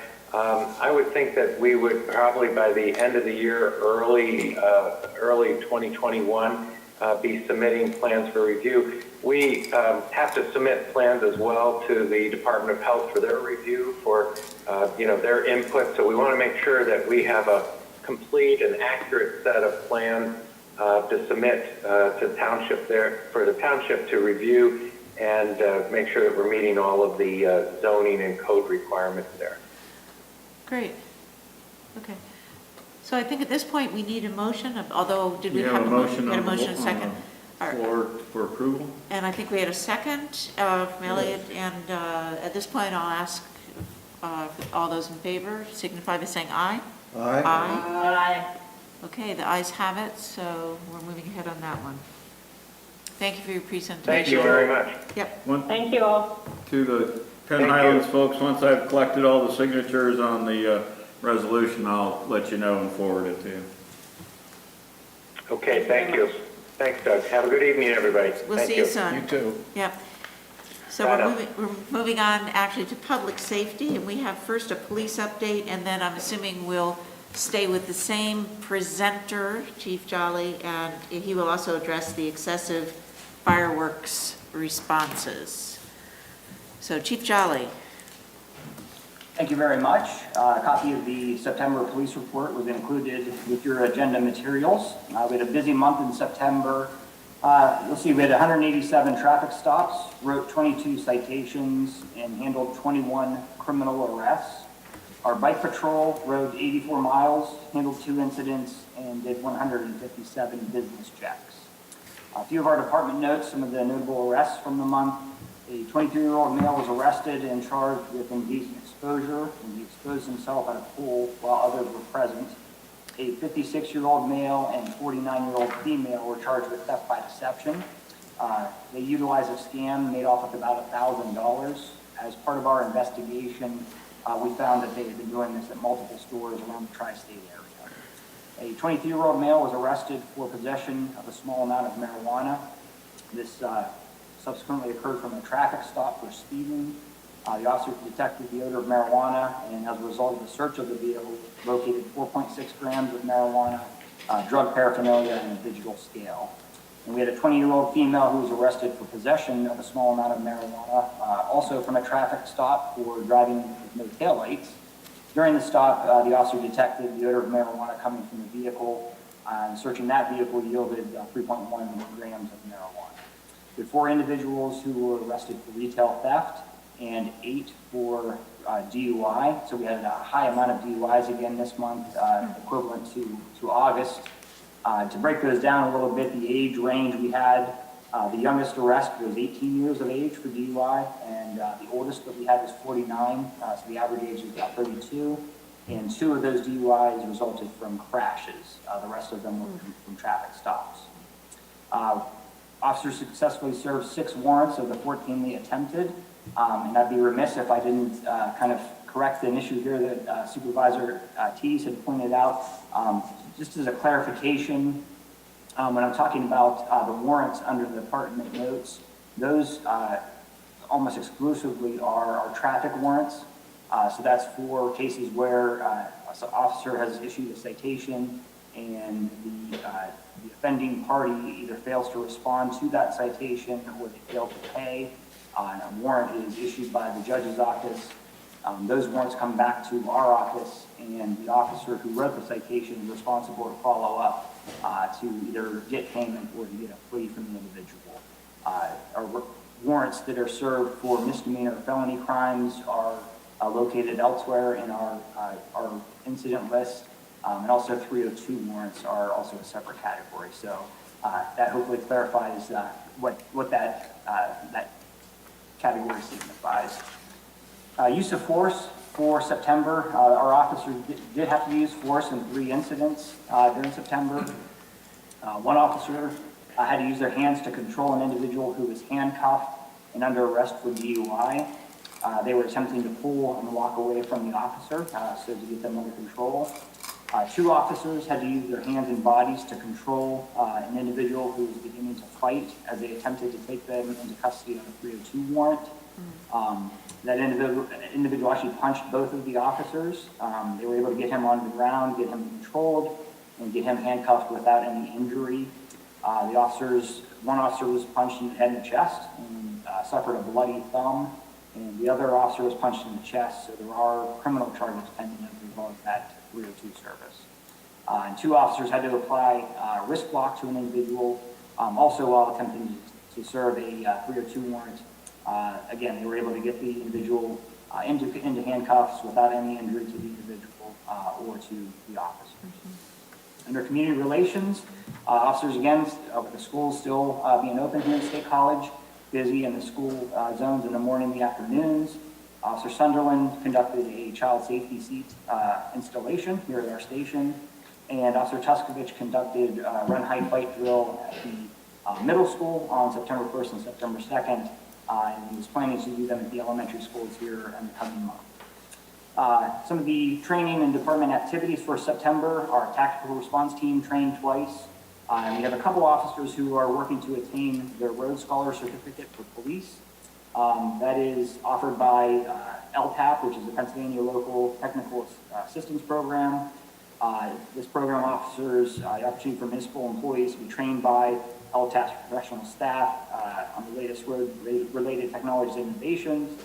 We're actually training our 2 officers that are right now in the middle of becoming our accident reconstruction team with that. I attended mental health task force meetings on September 8th and 24th, Chiefs meeting on September 11th, and then also attended a webinar providing training on suicide prevention for law enforcement on the 30th. I worked also with county officials so that we have on the installation of a ballot drop box. So that the public is aware, we do now have a drop box for ballots for the upcoming election. It's open, and it is in front of the municipal office, right in front of our front doors. So please feel free to stop by and use that. Our department would like to give a big thank you to Carrie Coble, specifically, but then her nonprofit, One Dog at a Time. Carrie, they did some fundraisers, actually came up with some funding, and donated a lot of equipment to the local police departments here. Our agency was a recipient of 2 snare poles, some leashes for our cars, and also a chip reader. And on the next page, there's a nice photo of everybody receiving their equipment on the courthouse steps back a couple of weeks ago in September. So we really appreciate the work that they do and the resources that they provided for us. We have one performance report from September. It actually involves 3 officers, though. Officer Barzell, Pinocchio, and Schaefer responded to an apartment on Viral Boulevard for an unconscious and unresponsive male. When the officers got there, they first determined that the male was in the advanced stages of an opioid overdose. So Officer Barzell, the first officer on scene, administered a dose of naloxone and began to prepare for CPR for that individual.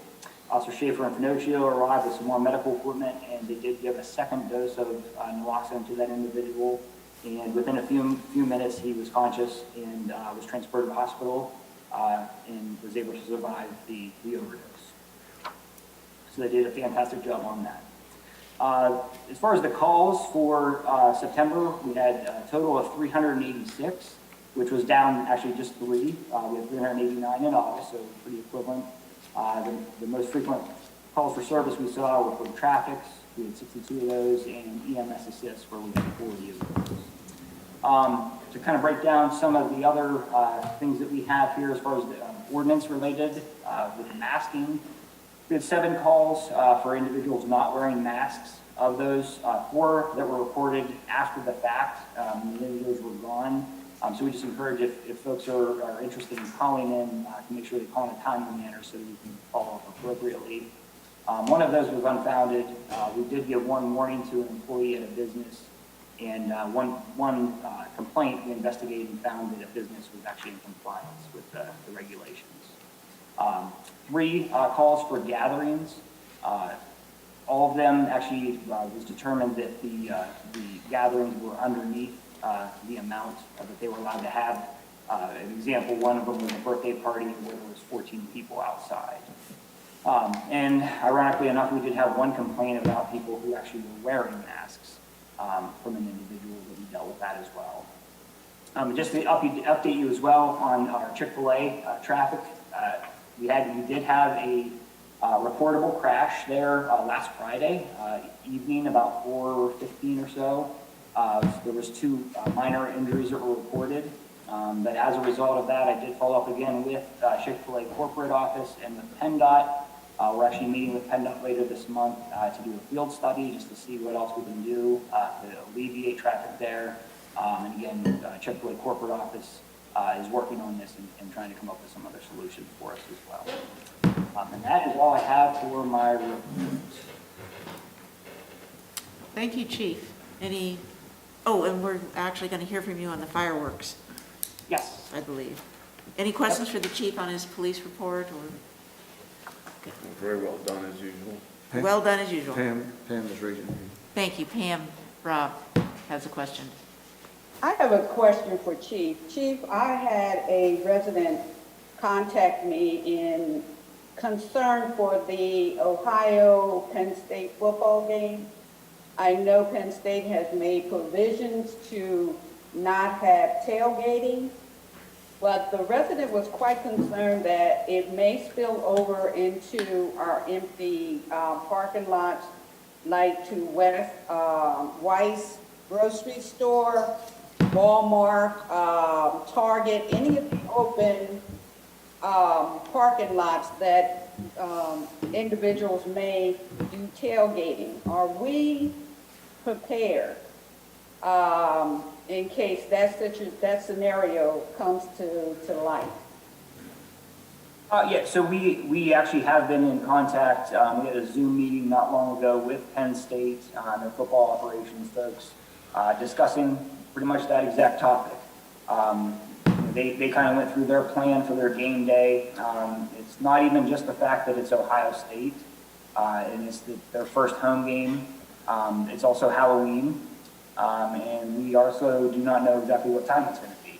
So it ends up being a night game. So there's a lot of factors that are still up in the air with that. However, yes, we are preparing. We are looking at additional staffing for our officers. And working also, as we always closely look with our area agencies, Ferguson State College, if we need any kind of mutual aid, that will be in place and ready to go. Thank you. Elliot has a question. I think I saw in the paper that they said it's a night game. Oh, Elliot says a night game, so now you know. Well, at least that's what I saw in the paper. That doesn't mean that I know anything. He saw it in the paper. So we're assuming Elliot saw it too, the papers were right. Okay. I didn't see it yet, but I would expect that it would be a night game. Yeah. Yeah, we were kind of planning on it being a night game. Okay. Yeah, Right. there'll be 2 Okay. top 10 teams, so I would imagine it'll be a night game. Gotcha. So now we're ready for some fireworks. Or not. Okay, yeah, so a couple meetings ago, we did have a discussion regarding our noise ordinance and making some changes to the fireworks provisions, changing the time from 11 to 10. And I believe Supervisor Keys, had an individual reach out to her asking the question, well, that's fine, but what about if there's somebody setting off excessive fireworks prior to 10 p.m.? What can we do? So law enforcement, local law enforcement can enforce the state regulations and state law. And that does restrict some things. It does not address the volume or the amount of fireworks.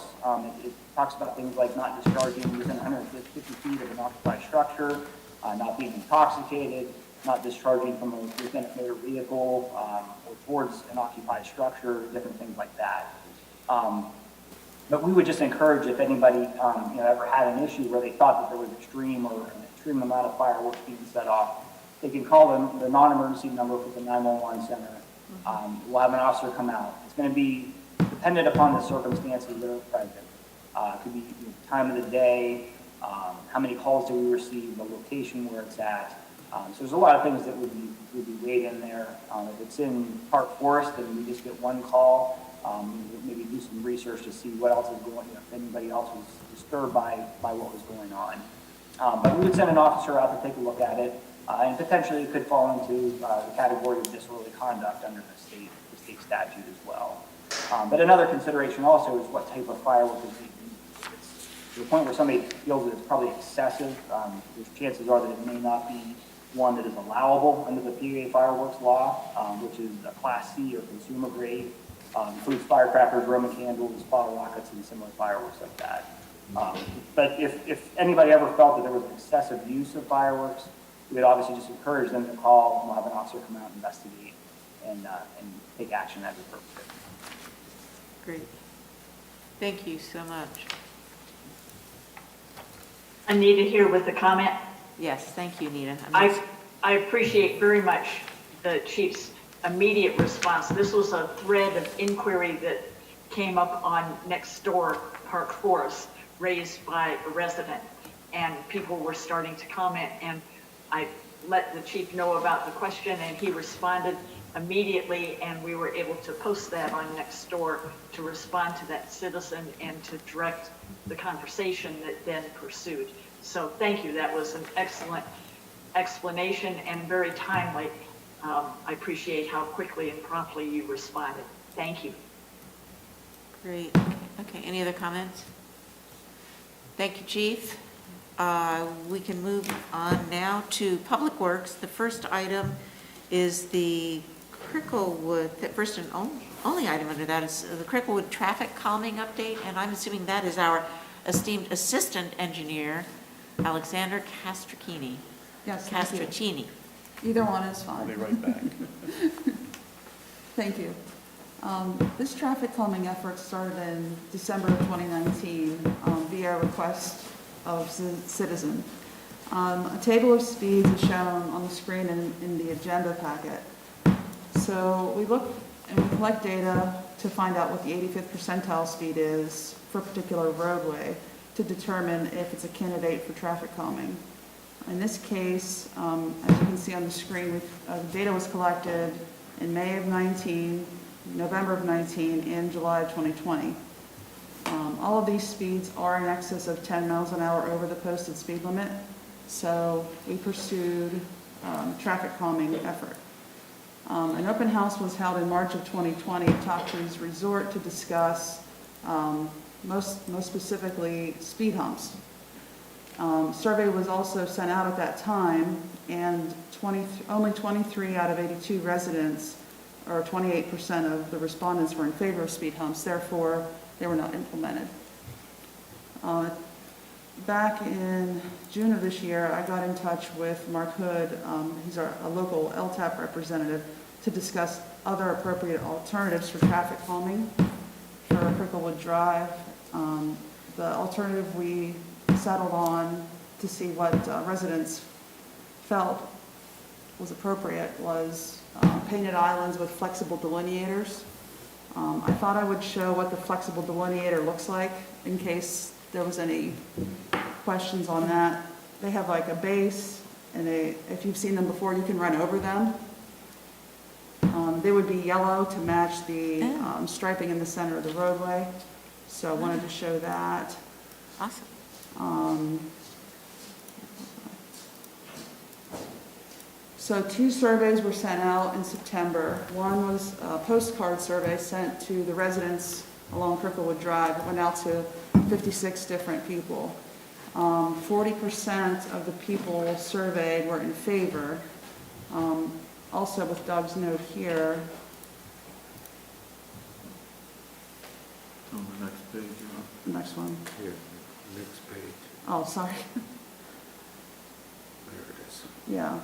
So in this survey, we had 20 responses. 9 of them were within 20 minutes, and they were opposed. So the survey was set up to not allow the same IP address to respond twice. So I'm not sure what we can do, what to think of this data, because it was trending a certain way, and then this threw it off. So Gotcha. we got 20 responses from the 56 cards that were sent out. An email was also sent to the residents. 363 people received that email, and 49% were in favor of the measure. This is the map that was also sent out, showing proposed locations for these islands. So Top Trees is down here, heading up towards Fox Hollow. So there's 4 different locations, and then the detail of the islands was shown here. So the 3 of them would be 100 foot long, and then the one around the golf cart crossing closest to Top Trees Avenue would have a space for golf carts to go through. I also collected, I got a cost estimate for the installation of this measure. It would cost about $3,200. So at this time, I wanted to see if you have any comments or questions for me that I can answer. I do have a real quick question. I missed the expense that you said, $3,200? Yes. For the entire project? Yes. It includes rental of equipment to eradicate the existing line, painting the new islands on the roadway, and then putting in the delineators. Yeah, so you purchased the delineators and put them in place, is that it? Yes. Yeah. Okay, Yes. wow. Okay. Any comments or questions from I have a members of the board? Yeah. I you have a to- comment. Okay, go ahead. I noted if you took out on the one survey, if you took out the neutral people that were neither for or against, that your percentage of those who agree, if you only counted those who were for and those who were against, Yeah. that percentage would be 60%, Then we would which would reach your threshold. yes. I wonder how you handle, neutral people seems like meh. Well, technically how do you'd you- how do you- split, yeah, technically you'd split them if you really wanted to. I mean, that was a response, it wasn't a non-response. So they were given a scale, basically 1 to 5. And if they were in the middle, if you wanted to assign them, you'd split them in both ways, and then you could, you might look at it that way, but I wouldn't advise dropping them out altogether. Okay, thank you. So the 60%, is that just an advised number, or is that just makes your job easier if 60% of the people agree with it, and you think it's going to have more success of being accepted over the long term? I think it's an advised Okay. number. I think, does that come out of the handbook? Okay. It might be Traffic calming it might be in there. I can verify that. It's not. I can't remember. Yeah. I wouldn't, it was more just a curiosity. I was just going to comment, unless somebody else has their hand up, that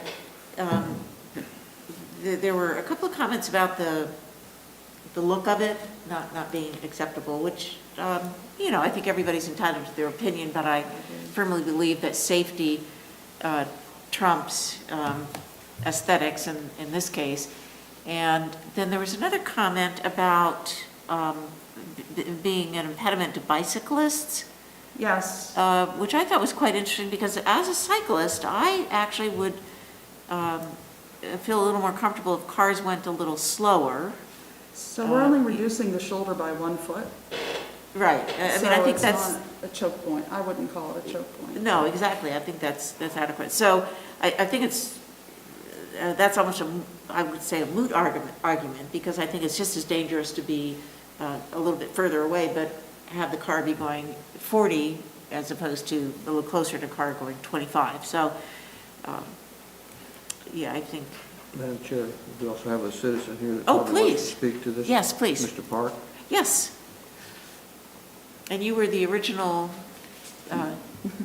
motivator for this study, I believe. My Yes. name is Phil Park. I live on the corner of North Broadway and Cricklewood, or as I'm referred to in the first line of the agenda, a township, Toftree's resident. Oh, that esteemed group. And first, I want to thank Alex and Deb both for all their help and support over all of this. I was actually on the Planning Commission in 1974 when we were discussing plans for Toftree's and talking about, listening to their argument, that we didn't need sidewalks in Toftree's because they had this marvelous interior trail system. And that was what was going to accomplish separating the pedestrians from the vehicles. Toftree's Avenue was the one that was always intended to be the main through street. And that's why there are no single-family houses anywhere along Toftree's Avenue. They're all driveways into apartment complexes. Cricklewood was built first because it was advantageous to put in the mid-rise apartments down at the end near the ale house and to sell a bunch of single-family houses. And traffic wasn't an issue then until the airport expansion, the completion of the Wattle Road interchange, and I plead guilty to having been part of that along with Elliott, and then the development of large commercial tracts between Atherton and Wattle Road. And so now we've got a real problem. We've got more than 4,000 vehicles a day. Typical standards are, if I believe you're 60%, will you believe 2,300, 2,400 vehicles a day is a reasonable max average daily traffic for a residential street with single-family houses? And as you can see, the numbers of speeds are far in excess. This problem has been going on for 20 years. The only real solution is when municipal police are allowed to have radar, but the legislature's been discussing that for 20 years as well. I'm frankly hopeful that you people will do something on a quicker time scale than the legislature does. And you've got a dilemma because there's no solution apparent. And in the earlier survey, 50% of the people said they were opposed to the speed humps. Well, now, of the people who were opposed to speed humps, 50% were from that resident survey, which is the mailing list that's sent out to anybody who wants an agenda or whatever. They included people from Bellefonte and all over the center region. You know, there's a reason you ask citizens when they address the board to give their address. And consciously or not, if they say they're from Benner Township, State College Borough, Ferguson Township, you're going to take their testimony and divide it by 6 compared to what you do with the township residents. I'd ask you to do the same thing when you consider the degree of opposition to all this. And the other part of the problem is, in the survey, most recent survey, we're talking about 20 people. That's not enough numbers to do anything other than discern a general sentiment. I would argue that that general sentiment is in favor of doing something positive to make it a safer street. I'm skeptical about the paint, although I think those holes will help. But I think there's 3 reasons to try the paint. First, it worked when it was applied to provide the walking lanes on either side of the street. That actually helped channel the traffic some and provided a demarcated area so that pedestrians could have some safety. Second, the paint's cheap and it can easily be removed. $3,200. We spent more than that on traffic studies on Crooked. And finally, something's better than nothing. So I would respectfully suggest, after all this discussion, 4,000 times, there's 1 million vehicles a year or something like that, if I do the math correctly, going through there. It's time for the board to do something proactive for neighborhood safety and quality of life. I appreciate your consideration. Mr. Abrams. Well, in 1974, when we talk about the airport expansion, the airport at that time was in Phillipsburg. It was the Phillipsburg Airport, and then it was moved here 4 years later, 4 or 5 years later, so it didn't exist really.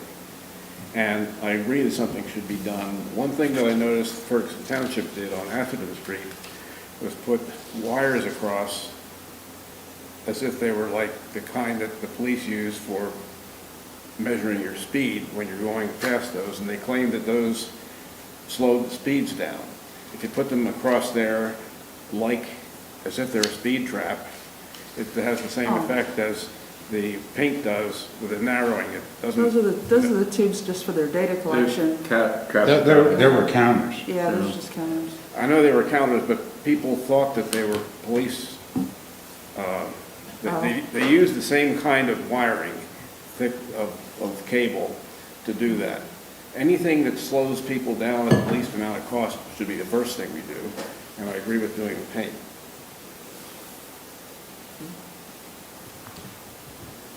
Any other questions from me? Thank you.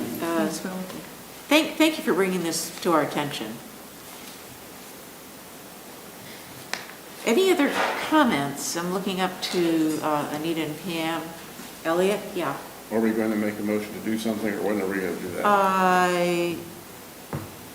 Well, just, we're asked to provide staff with suggestions on how to proceed. So I think that, I don't think we need a motion necessarily, but maybe just a general agreement. Or were you going to? Question? Yeah, Anita, and then Pam. Yeah, Anita, and then Pam. Yeah. Would it be appropriate to ask the staff if you were, from a safety perspective, recommending one of these approaches more than the other? No, the issue is, I mean, these are intended to slow traffic down. That's all we can tell you that they're going to do. I'll give you the safety talk someday. We don't talk about safer. It's either safe or not safe, because we're obligated to keep it safe, so we need to stay on the right side of the safe line. But we can't guarantee it's going to be safer. So what we're intending here is to slow traffic down. If we put it in, we'll go back and do more measurements. We'll do another traffic count, speed survey, and we'll come back and give you the results. Great. And Pam had a question.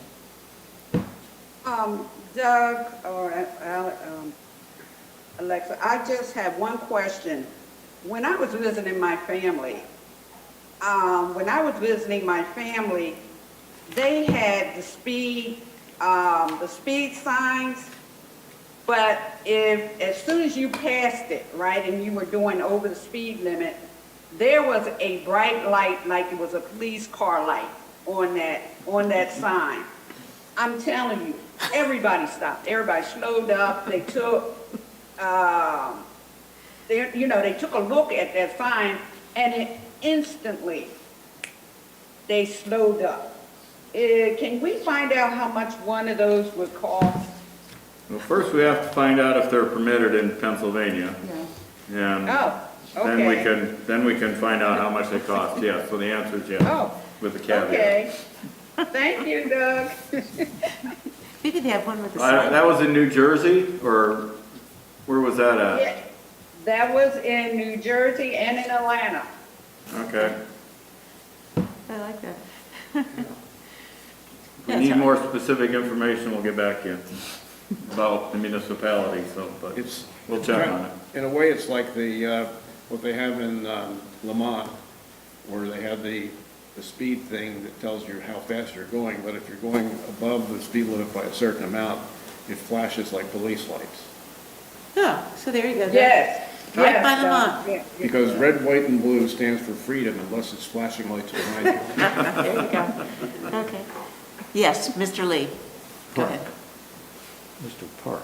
Mr. Park, Uh, where did I get Lee from? I apologize. One of those radar things that flashes the speed was right across from my house. And I could watch what was happening with the traffic when the thing came up. And it flashes once you go over 25 miles an hour. And I'm fairly well convinced that all it did for those people who were coming down through there, anywhere from 35 to 41 or 42 miles an hour, was inform them, yes, that's how fast you're going. It had no deterrent effect, or minimum. And Alex and I talked about this in traffic studies that have been done elsewhere. They've said it might have some initial slowing, but it's questionable whether it's useful over the long run. And finally, I'd just like to suggest, we've been studying this for 20 years. It's time to paint the road. I like the painting myself. I move we would do the painting Where- as staff suggests. Okay, anybody up there want to second it? Second, Pam Okay. Ross. So those in favor, any more discussion? I don't think so. Those in favor of proceeding with the painting, say aye. Aye. Opposed? Get out your brushes, okay. Thank you very much. Great. Thank you, Mr. Park. Okay. I believe that brings us to planning and zoning, planning commission report. We don't have Mr. Schmidt with us. I was gonna but say, yeah, Mr. Nicole's with us, maybe she can provide some background. And then next for, Here's Nicole. Hello, everyone. I'm here. Well, I guess for a planning commission report, there were only two main things that we talked about at our October meeting, and one of them will be after this, so I'll save that. So the other big thing we talked about was affordable housing. And the option that we are pursuing right now is expanding the mixed-use overlay district to the planned commercial properties. So I'm actually going to send out a meeting notice for the November 2nd Planning Commission meeting to invite those property owners for the planned commercial and all adjacent property owners to come give us some feedback and have a discussion with us on how they feel about expanding that overlay district. So I think those are the main highlights from the Planning Commission meeting last month. Well, this month, I guess. great, is that it? Still talking? Oh, we can't hear you, or at least I can't hear you too well, Nicole. Sorry about that. Oh, there you go. Actually meant Much better. plug in a headset and I forgot. Okay. Do you need me to repeat anything? No, I think we're good. Okay, so I guess that brings us to our next item, or? Yeah, please go ahead. Okay. Preliminary subdivision plan for the Reserve East. This plan was actually approved back in 2015 for the first time, and it is in conjunction with the reserve that was approved originally in 2013 and then got reapproved in 2018. So in the agenda is a little bit from the municipalities planning code explaining kind of that 5-year window when plans get approved. So it's coming back through because it has not yet been developed. And additionally, in 2015, there was a replat that gave 13.5 feet of right-of-way to the township along Meeks Lane on both sides of Grayswoods Boulevard for future improvements to Meeks Lane. So as proposed, this preliminary subdivision plan calls for 41 single-family lots and then 3 open space lots. So that'll give a total of 44 lots in this plan. It also includes a shared use path that will extend from the intersection of Grayswoods Boulevard. The property is zoned A1, and it is in the regional growth boundary and sewer service area, and it will require 30% open space. And additionally, there is parkland open space that will be required. So part of that will be met by that path, and the other portion will be met by a fee in lieu. The Planning Commission has recommended approval for this plan under the conditions of all the staff comments are completed, and they have asked for some lighting to be put in place by the intersection of Meeks Lane with Summit Court and Grayswoods Boulevard. And I'm not sure, is Mark Treddy or Tony? Tony Fructose here. Tony Fructose. Do you have further questions? Great. Thank you. So we can just segue right into Tony's presentation, unless, Doug, you want to set it up? I think Nicole set it up pretty well. Tony, if you'd like to provide some Great. comments. Yeah, so this project's pretty straightforward. It's just, they're trying to just keep the plan that was approved before going. The holdup on the plan is sanitary sewer. There's been some discussion over the past 4 years where the pump stations are going to go. The adjacent property has a pump station now, and the original proposal was for this to have a pump station. However, UHA is now proposing what they're calling a regional pump station down Meeks Lane, where this would all flow gravity to that pump station. And that's kind of the holdup. That's kind of why this thing hasn't moved forward to this point. Some other things that I would point out is that we are working on getting some clarification on where that light is supposed to go, whether it was at the end of the shared. We'll figure that out. Okay. Yeah. I'll work that out with Brian Rader from the Planning Commission. Okay. The front corner of the site at Meeks Lane and Grayswoods Boulevard, there will be what I would call a standard detention basin where we have to kind of clear and put grading in. Yeah. However, in the back corner, farther back Meeks Lane, this area right here will be a detention basin.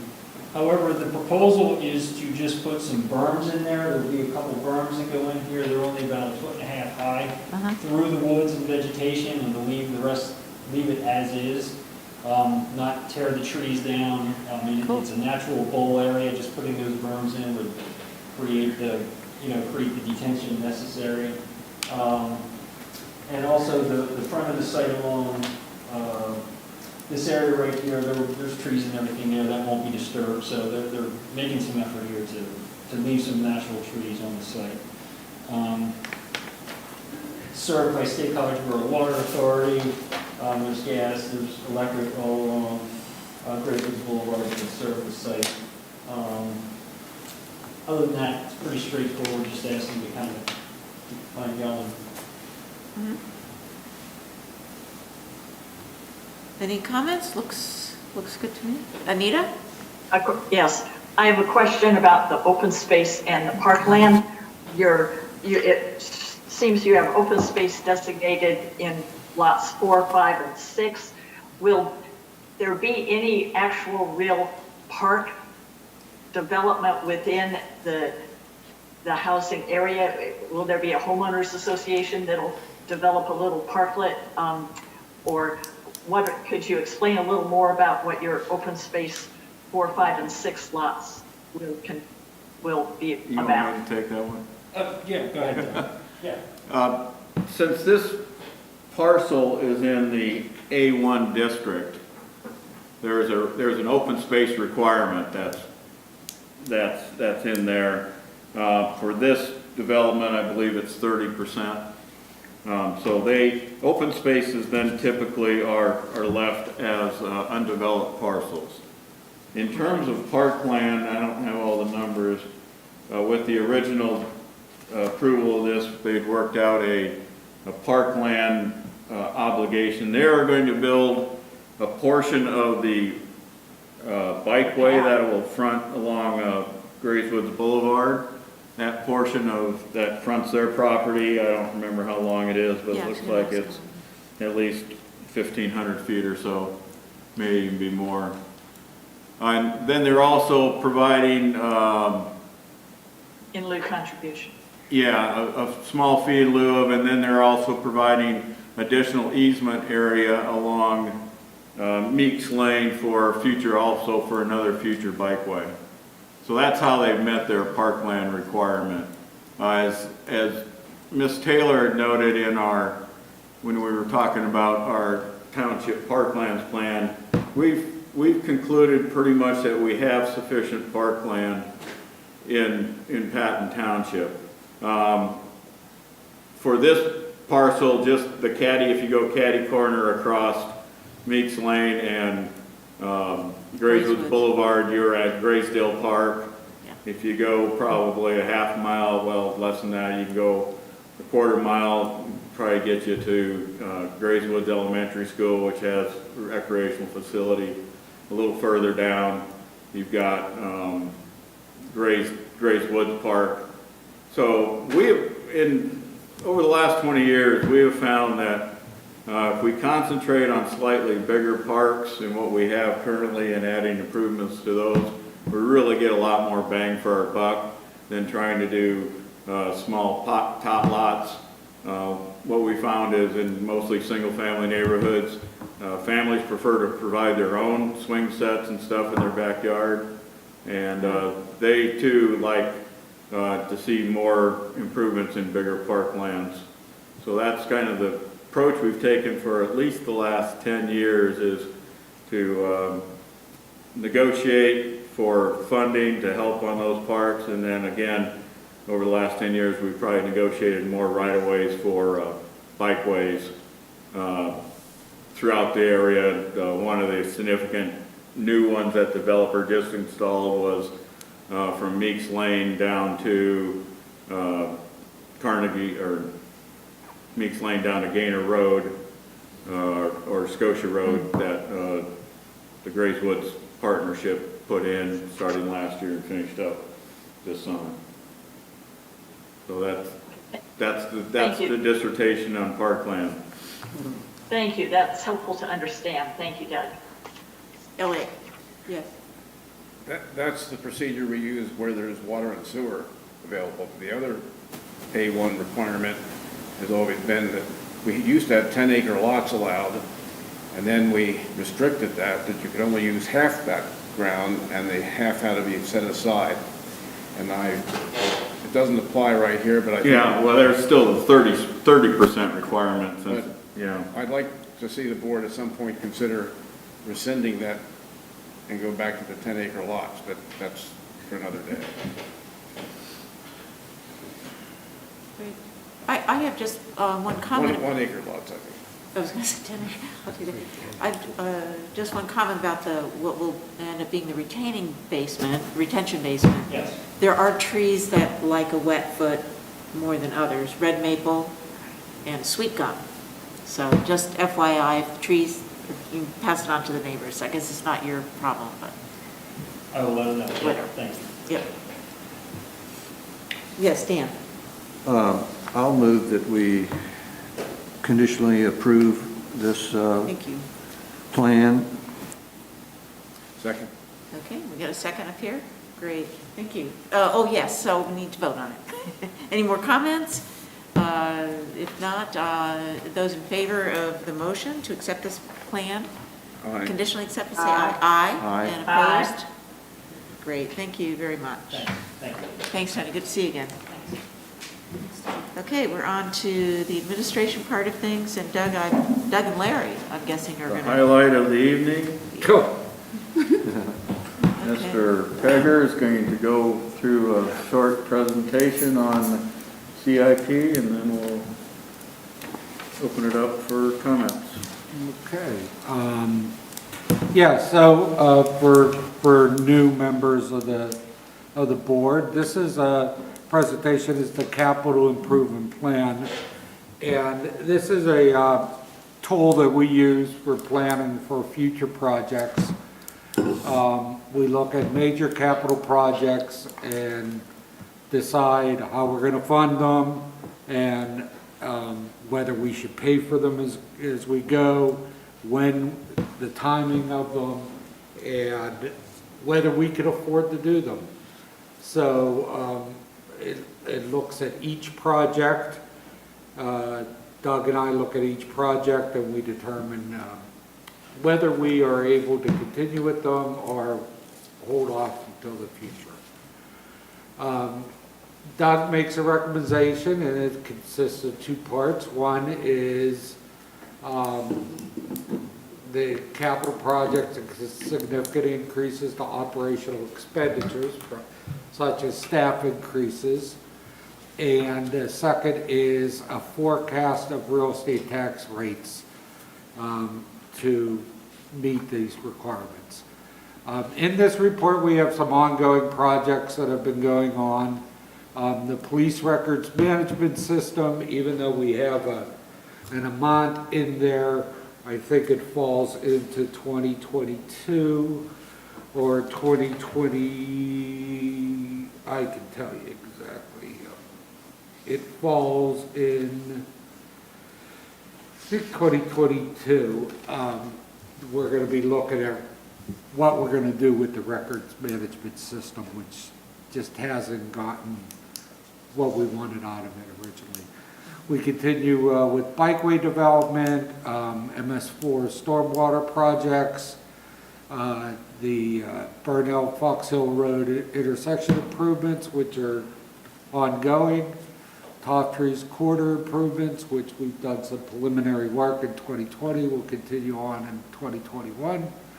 And the Scotia Road surface improvement, the same as we have some work on that in 2020, will continue in 2021. These are the new projects that have been added or pushed out a year due to the COVID pandemic. I think if we remember, we talked about the economic development, the equine hospital, that we're going to be serving as a local sponsor to receive state funding for the construction of a state-of-the-art equine facility, and most of that will be covered by a grant. The external consultant for the police department was in last year's CIP to be spent in 2020. We pushed it out a year to 2021. Also, the auto license plate recognition system, again, we pushed it out a year because of the COVID. Again, the administrative sergeant, the additional police officer, and the part-time police secretary were all in 2020s. We pushed them out a year. A new one for the police department is the firearms replacement, though we're not going to see or need funding for it until 2024. The police department issues handguns every 10 years. We're looking to replace 22 handguns and 22 holsters, as well as 20 gun-mounted lights in 2024 for $27,000. That's a lot of 20s. Revised plan airport district zoning regs. We're going to engage a qualified consultant to review and revise the planned airport district regulations in the amount of $85,000. Apparently, we're going to talk about the Atherton and Woody Crest improvement,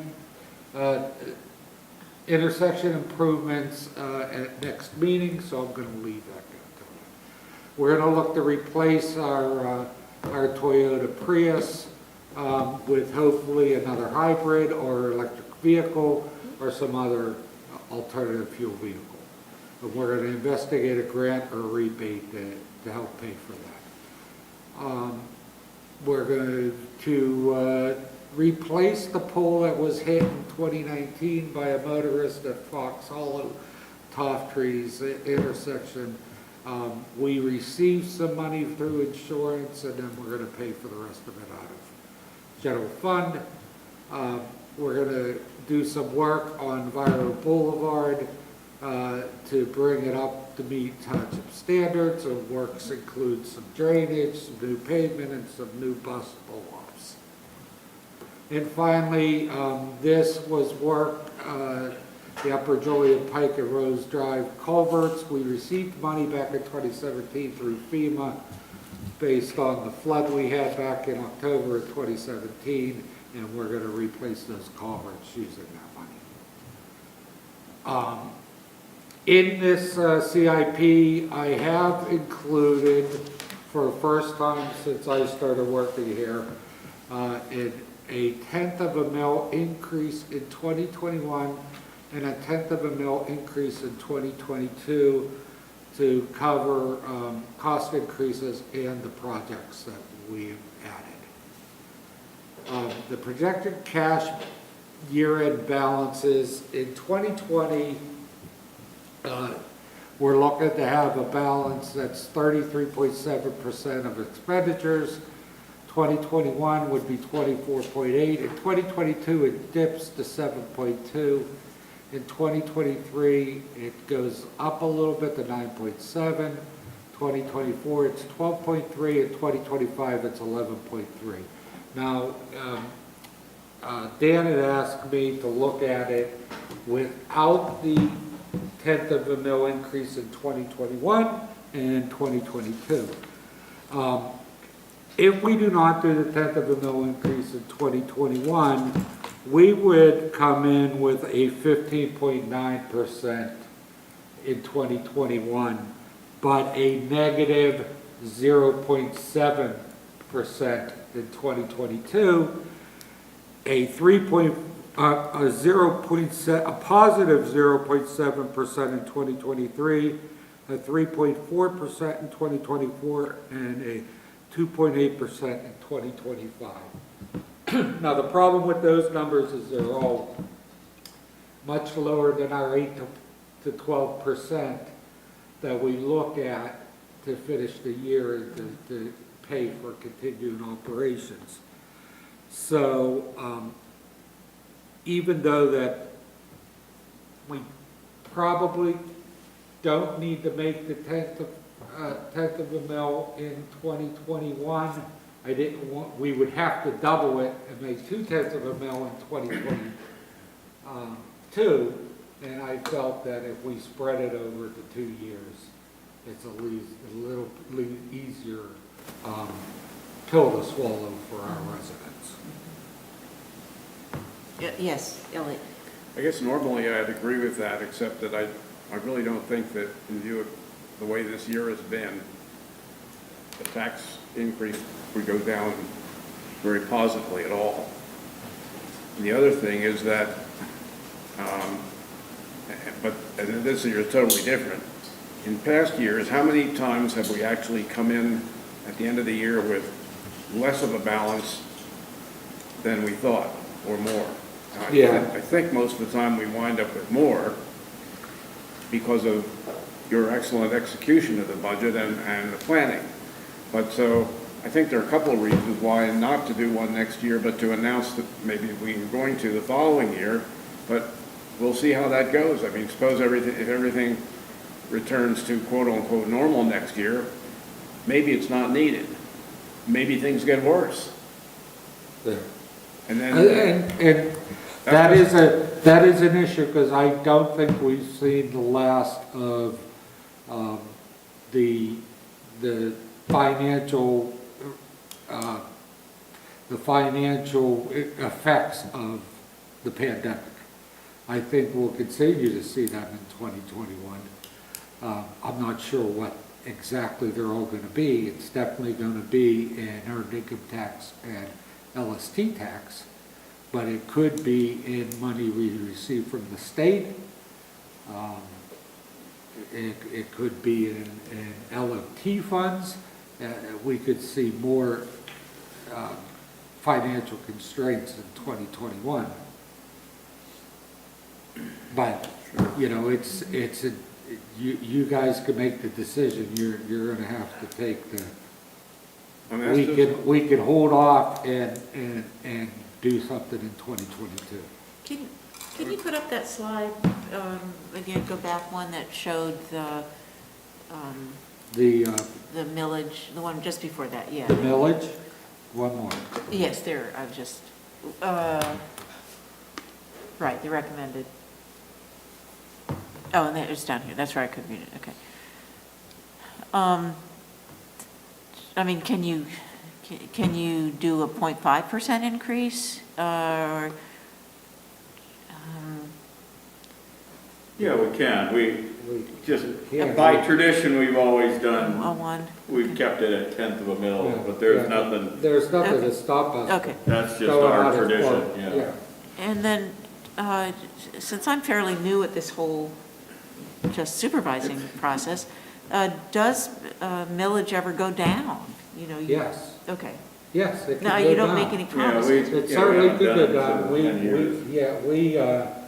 It went down actually to get to the 8.9. It was higher than that after Okay. Yeah, 2008. Another thing we can look at maybe is, we might be able to decrease the open space millage a little bit, like 1/10 of a mil, because there's extra money in there. We'd have to look at what the debt service is going out, but we might be able to do that, decrease debt service or open space 1/10 and increase the general fund by 1/10. So the net would be 0 for what residents would see. Okay. Can we do that under the specifications of the referendum? Yes. Okay. Yeah, the referendum just, it was To borrow the money. to borrow the money and pay the debt. Yeah. Okay. So, we can look at that as an option. You know, one of the things, and Elliot's probably is correct, that Yeah. most years we end up with more money than we show in the budget. There are some contingency items in our budget, but typically, and this year's not typical, but on a typical year, we will expend 97 to 98% of what we have budgeted. And we never go over 100% of budget, because the budget, what those numbers in there are pretty much a cap. Pretty conservative, yeah. But no, I mean, we won't go over those, Yeah. you know, we won't spend the money if we can't do it within budget. On the other side, on revenues, you know, there's no cap on revenues, and most years, you know, we're a little bit conservative when we estimate revenues going forward, and they typically come in, you know, 1 or 2 or 3% above what we estimated. So, you know, 2% below, 2% above gives us a 4% spread, which doesn't sound like a lot, but when you're talking about $10 million, 4%, you know, 400,000. So, yeah, I'm not sure exactly how to overcome that. Because, you know, if you automatically say, well, I'm going to reduce or increase my expenditures by 2%, knowing I'm not going to spend it all, a couple of bad years, you could find yourself, the revenues go down, you could find yourself, you know, pinching pennies.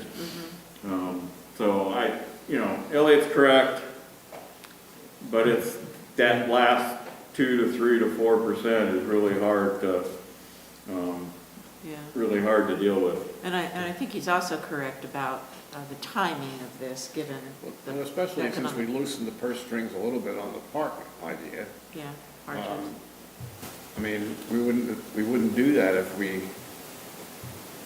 Didn't have these extenuating Yeah. circumstances, I yeah. don't know if maybe it's not related, but it could This sound is like. the forum to talk about all those. Yeah, that's exactly right. We need to discuss it. Yeah, Dan, go ahead. It's great we're starting this discussion, but to me, it's slightly premature. One is, we haven't, as a board, gone through the CIP item by item and decided whether we're going to keep it all or drop one or more. And the second thing is, we haven't even looked at the township operating budget for next year yet. Well, there's an estimate of it.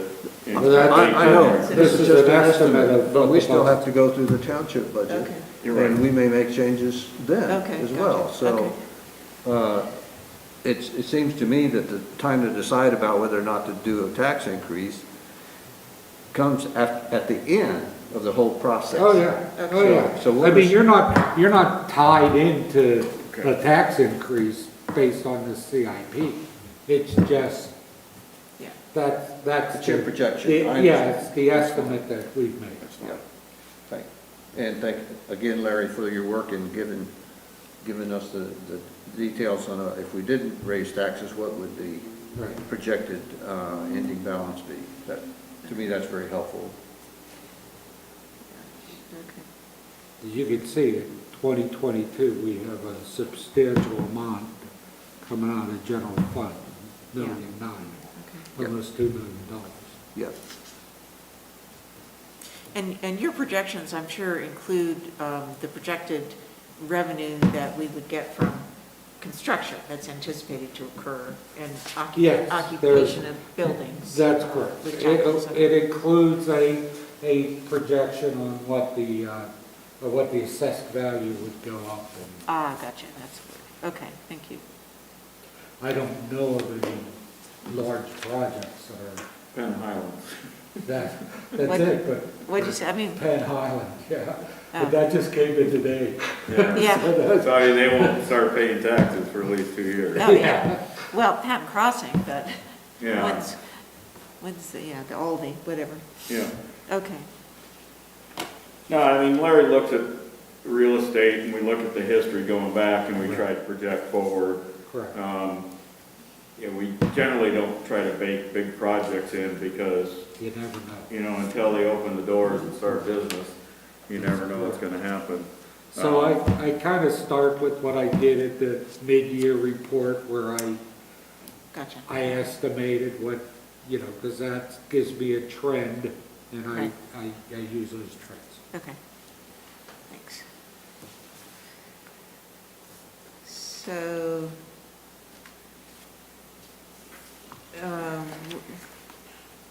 so are we going to go through line by line No, I'm not proposing that. tonight? I'm just saying, if any, Right. if any board member has gone through and is questioning any of these, now's the time to. If you want to bring up a specific project to talk about, Dan has given me some typos. He was very nice so I will make those changes. Also, there will be a small change because the Finance Committee made a change to Millbrook Marsh. Instead of being $100,000 for the next 2 years, it's going to be 150. So I'll make that adjustment for our portion of Millbrook Marsh, which will be a very small change, I mean, like an $8,000 change. If you'd like to see a version with no tax increase, we'll go through that. It'll probably involve, Moving some moving projects. projects out years. It may involve, probably that's at this point, we would move projects out to future years to keep the cash balance where we want it.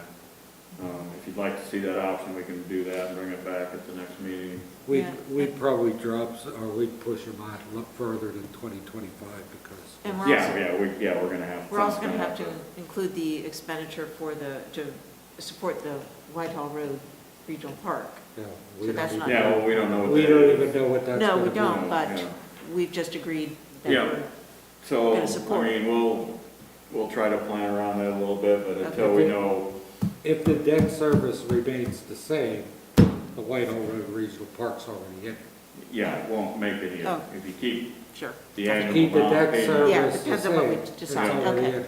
Gotcha. you're just paying it in 2035 or Yeah. something like that. Wrong. Okay. Whoever's at the table, 2035. Yeah. Won't be me. Okay, right. Okay. So We any. can do, we'll bring back a no increase option Okay. for you to Yeah. look at, and we'll detail what we did to make that work. Right, because we'll have to, like you said. take And some projects. remind me what the deadline is on. But this doesn't get really approved until December's meeting. Yeah, if we were gonna make Okay. any big changes, Larry needs to know those Okay.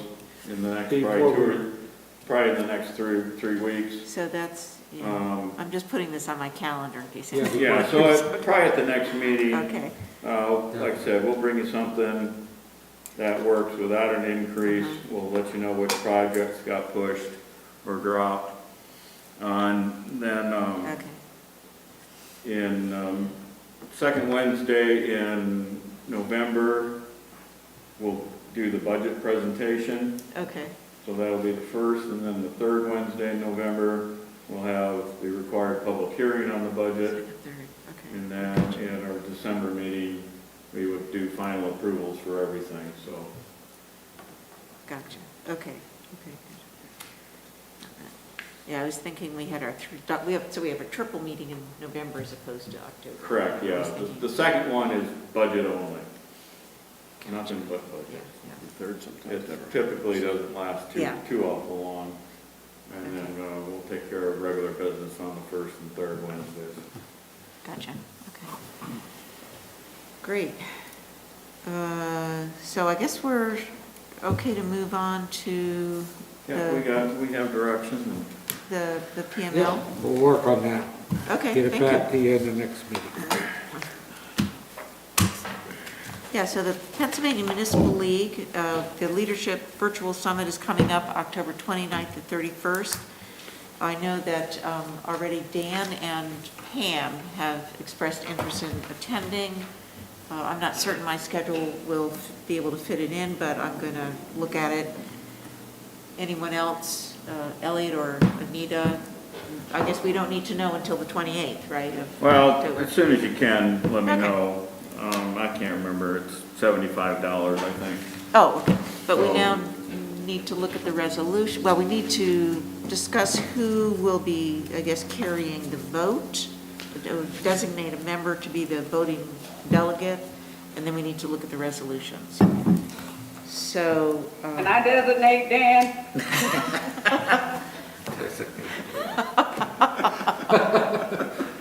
Thank you, Pam. Yeah. That was so generous. Thank you, Pam. I expected that because actually, if I remember right, when the PSAT was supposed, before it was canceled, I think I had agreed to be the voting representative to PSAT. So, sure, I accept the duty. It's hard to do the first time attending a conference. But Pam, that makes you the alternate representative then, so. Whoever accepts Okay. this responsibility, thank you for shouldering this tremendous burden. Yeah. Okay.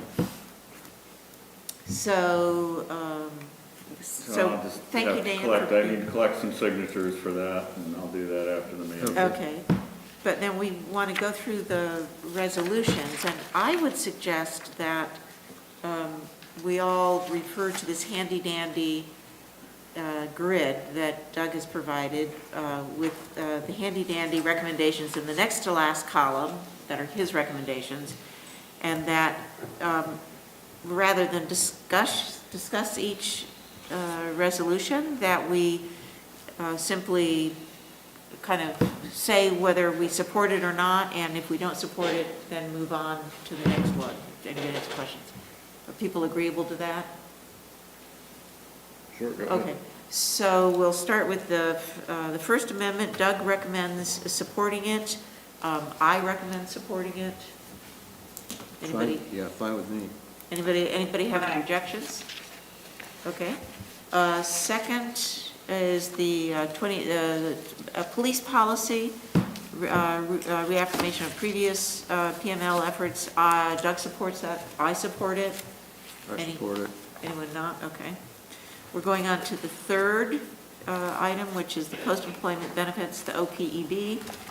I will go with Doug's recommendation, supporting Part B only. Yeah, Any why don't objection? you support Part A, Doug, on that? It doesn't apply to us, Well, it's or it's not incurring purpose. debt service for pensions is not I don't think it's fiscally responsible, so. Although I'm learning many agencies do it, so. And okay, no, I thought it also just didn't apply to us, but I might be wrong. Okay. Any objections on that? Well, I have a question, Doug. Yeah, go ahead. Would I have to propose a motion to separate Part A and Part B? You know, not vote on it together? Yeah. Welcome to PML. They vote on the whole slate of resolutions as an up or down vote. So there is a discussion period before, and we'll have to go look at it's in some of the introductory materials, rules for conduct of business. It's different than PSAPs. That's done in the committee work? Yeah, if there is a motion to suspend voting on particular resolutions, they will be set aside and the vote will be taken on the remaining resolutions, so. Okay, right, I remember that. You'd have to make a motion to suspend one of the resolutions. You'd have to get a second for it to, I think, to go forward. And As probably- George reported to me the last time he was there, there usually isn't a lot of opposition to anything, so you may be the lone voice out there. Yeah, I think you can make a motion for whatever you'd like to do. Like I said, I just lately have seen more discussion about people that are doing borrowings to fund future pension costs, which seems a little risky to me, because it depends on. What? I don't know why you would borrow from. Well, if you're, liability. probably because they're sorely under, But I mean, Underfunded? yeah, yeah. their for- current, their current for- obligations are yeah. terribly funded. Yeah, they don't You know. have enough money to do current for open. Yeah, they've negotiated, well, it's part of the issue with the whole, post-employment benefits get negotiated at some point and then never, they go on forever. Yeah. And they get more and more expensive, like health insurance for, health insurance for older people gets more and more expensive, so. Yeah. We're at, what, 95 or something %, I can't Yeah, remember. Anyhow, yeah. there are municipalities whose pensions are funded at less than 50%. We actually. But they're generally, they have a lot of riders on their contracts that increase the cost, so. We try to keep ours bare bones. So we can move on. Okay. I don't know I'm not sure. Dan, are Did you get okay with direction on that? one, Dan? Yeah. Okay. Okay. All righty. Number 4, the reduction in assessed value resulting from COVID-19. That's only temporary, I'm assuming that's the operative word there is temporary, they could go back. The operative word there is it would allow a taxing body, if somebody gets a reduction in their assessed value due to COVID, because in Pennsylvania, you can appeal if you're a business, you can appeal your assessment based on the profitability of your business. So if your business is not very profitable, you can get your real estate taxes reduced. Gotcha. So that's why this would provide that taxing bodies could come back and ask for reconsideration of that assessment. Okay. So it's temporary in some aspect. but Okay. Leave it in the taxing bodies. You would have to ask each year, it sounds like. You'd have to ask at some point to go back to get it Oh, gotcha. to get the assessment increased again back to where it was or something. It's a can of worms. Okay. I support that. I concur with Dan's, with Doug's. Okay. And anyone else, any objections, questions? On to Resolution 5, which is Act 111 policy update. I didn't totally understand it, but it seemed that I could support it. That's for collective bargaining with like police unions and other unions. Currently, you cannot appeal an arbitration ruling, and arbitrators typically don't have to provide a factual or lawful basis of why they made a decision. Okay. So this would provide an opportunity for municipalities it would make arbitrators provide more background to what they do, and hopefully they wouldn't make crazy decisions because they know they could be taken to court. Gotcha. Okay. I concur with Doug's recommendation. Any comments or discussion? Consumer. I have Yeah, Elliot, sorry. Like, how many of these actually wind up getting enacted? Well, this is what sets their lobbying agenda. Do you know what the record is of? No, I couldn't tell you right off the top of my head. In other words, what I was getting at is if it's 10%, I wouldn't even fuss over it. I'd just say, take your recommendation. If it's 90%. It's probably close to 10 or 15%, but. I would even think it's 10. Yeah, right. But, you know, Go ahead. that's what we organize for, is that lobbying expertise. Consumer fireworks policy update, I totally support that. Doug didn't make a recommendation, but I think it's apropos to questions that Anita's brought up and other citizens here brought up about fireworks. Well, I have a question then. Sure, go ahead. It's just a total repeal of that act, but they're not proposing any kind of replacement. So what's the impact of a total repeal? It would put it back to what it was, where you're basically, you can do sparklers and snakes and very low-grade fireworks. Champagne. Yeah, pinwheels. The And- stuff that you could buy previously at Walmart. Yeah, What you can currently buy at Walmart. which would I be- grew up with. Yeah. But as, So no firecrackers and all. But- you know, but I'd no also- bottle rockets. point out it's None of unlikely, the stuff that we're dealing with these days. yeah, it's unlikely that it will pass, but you're the voting delegate there, Dan, so. Oh, no, Any that's fine. other- That's a good explanation. Okay. Yeah. So we support it, right? I recommend supporting it, if no one else does. Number 7, I support that. Anybody disagree or questions? Number 8, supporting that. Well, basically, I'm just going to go through and say that, no, I will go through them all because, number 9, I support that. Anybody else, any objections? Number 10 is not applicable to us.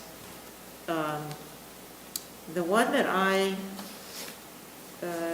actually do not, I recommend not supporting number 11, and I have a rationale for that. There's something for removal. I think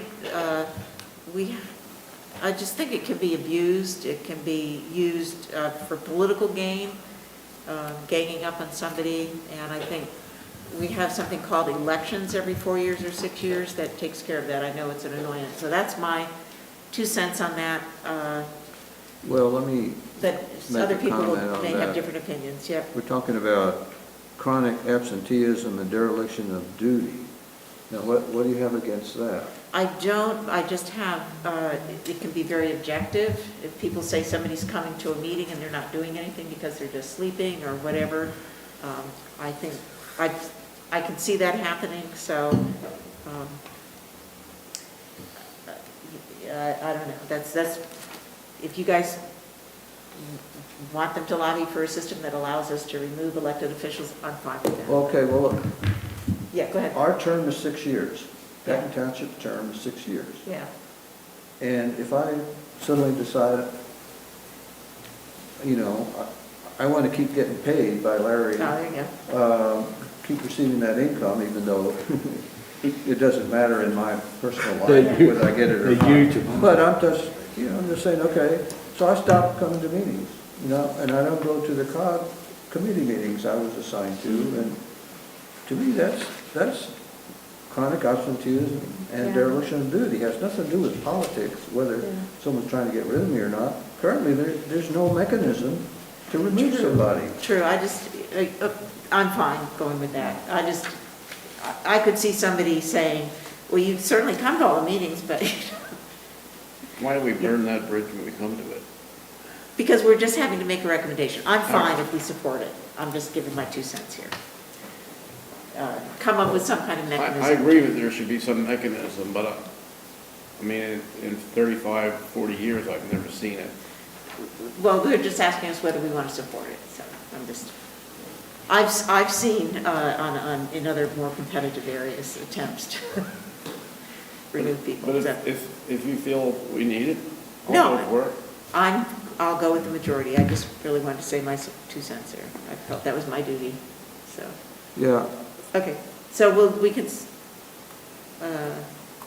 deputize Okay. Dan to say we support that. Fine. Whatever. And the last, number 12 and number 13, I support those. Any objections? But I would like to say that on number 14, I recommend an amendment, which I'm going to read really quickly, because while I think it's a great idea, I think it's a feel-good resolution, and shoot, I've got to find where I wrote that down. Municipal leagues. With my amendment, and now I can't find it. Shoot. Which essentially says that, oh, here it is, I know where it is. Sorry about that. So resolution 14 is upbeat sounding enough that submitted, it's the equity, fairness, inclusion, and justice policy update, saying basically that the league supports local officials in their work to advance such principles as equity, fairness, inclusion, and justice. And I would like to add, further, the league, that there be resolved that further, the league establishes regular opportunities to showcase or recognize municipalities that have achieved measurable, data-driven strides to advance these principles. I think I was in a group meeting the other day, the community and diversity group, and there was a lot of discussion about what they call the first letter, which is these wonderful letters of responding to George Floyd's death. We vow this is a reprehensible act. We vow to do better, and we will end this in our lifetime. And then, you know, it goes on a back burner. Not in all cases, but in many cases. So I'm just going to suggest that amendment. And I don't know where that will come in the municipal league and what the process would go, or if you agree with it. Certainly agree with it. Well, I'll check with Doug, and we may have to consult with PML. Okay. Yeah, that's right. If you can send me that language. Yeah, it's right here. That's fine, and then I'll check with PML and see what the yeah, there may not be a way to amend procedure, these resolutions, but Yeah, but Doug maybe will find it. Making contact with the resolution committee so that it's interjected earlier in the process. Right. Sound familiar, Pam? We were in that same meeting. There's a lot of Yes, very much so. very lively discussion. Okay. So with that little soapbox, sorry about that. We're on to the consent agenda. Move for acceptance of the consent agenda. Okay, we've got a motion to accept. Any second? Second. Okay, we got a second from the talking head up there, and I think that was Pam, I'm not sure. Yep. And now, we're on to the manager's report. Oh, we've got to vote on that. Yep. Those in favor of accepting the consent agenda, say aye. Aye. Aye. Okay. Done. Correspondence, hit several pieces of general interest, noting item 1 was their park grants were announced for Center County, and we didn't get one. But we'll continue to apply. The second item, was on our policy review with police. There was a list of, Tyler had provided a list of organizations we had sent those comment letters out to. And he's noted that he's been getting replies back, and the deadline is tomorrow. So after that, he and I will start working on staff's response to the proposed policy changes. Item 3, just notice if you haven't heard yet, we're going to 10-digit dialing. It is now, you can now use it if you'd like, but it will become required at some point in the future. That was detailed somewhere on that. Okay. And that information provided. Traffic calming, there was a request, staff had received a request for traffic calming on Gainer Road, and Alex responded, and she'll start the data collection for that project, so we'll have another one to add to our list. And PennDOT put out a notice that Atherton Street work is complete for the year, but just notice they're not exactly sure when the next project starts, if it's next spring or the following spring.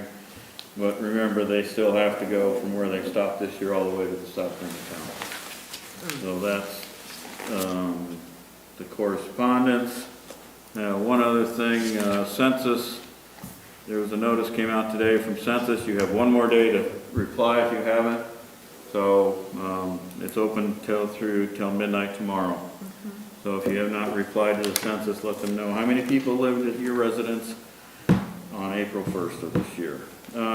Zoning Hearing Board is hearing a case on the 22nd. It's a minor case, a front setback variance on Buffalo Run Road. Just that's a notice to the board. If you have questions, I'll answer those. List of upcoming events. Of significance, bulk waste is this week, so half of Patton Township got picked up on Monday, the rest will get service on Friday. Again, trick or treat is scheduled for the 29th. There will be a review, I think, next week to confirm that or provide changes if needed due to COVID. And the household hazard, household hazards of waste. If you're planning to do that, you need to register before you show up there. That's later November. Finally, some good news on the housing starts after years and years of saying no good news. We've had 5 straight quarters of increases. Wow. Which we haven't seen for years and years. So there's a lot of new housing going up at the end of Grayswood Boulevard. They're building homes there on the village of Penn State there off of Bow Manor, at the end of Bow Manor and those roads. And at this point, there's not a whole lot of empty lots left in the township. Wow. So that's a little bit of good news. That's the end of my report. Oh, okay. So now we're on to the exciting committee reports. And I want to, at the outset, thank fellow board members for submitting written reports.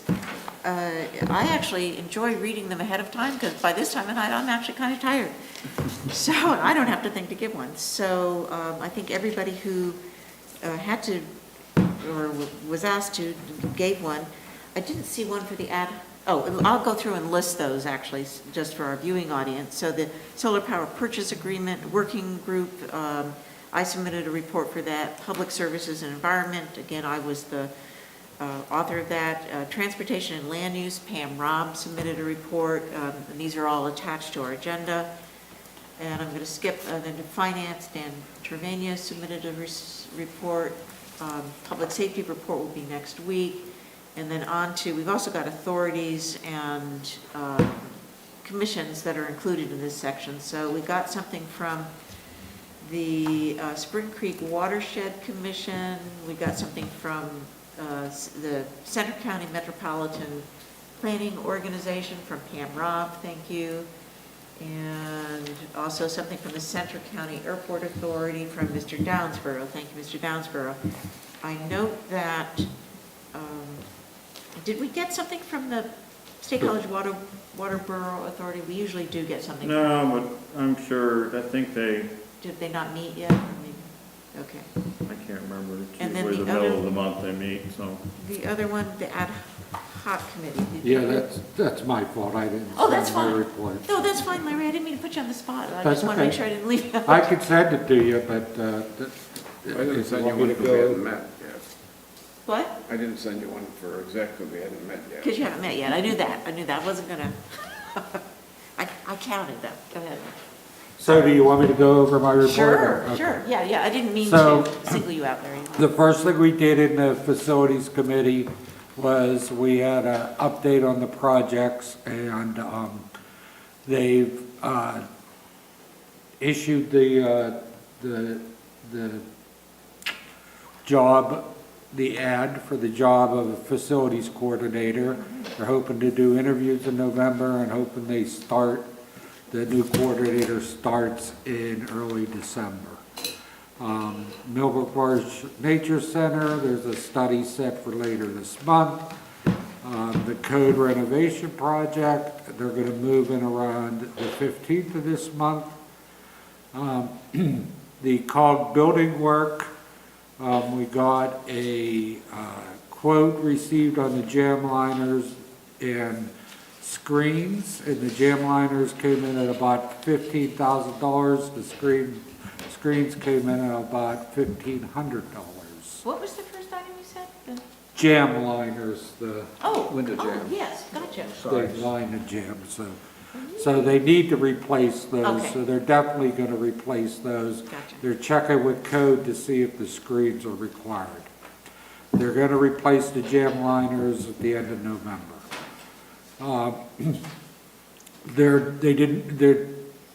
Regarding the concrete work in the rear parking lot, they have a lip where the concrete meets the steps by the code office, where the steps meet the sidewalk, so they're looking to get quotes on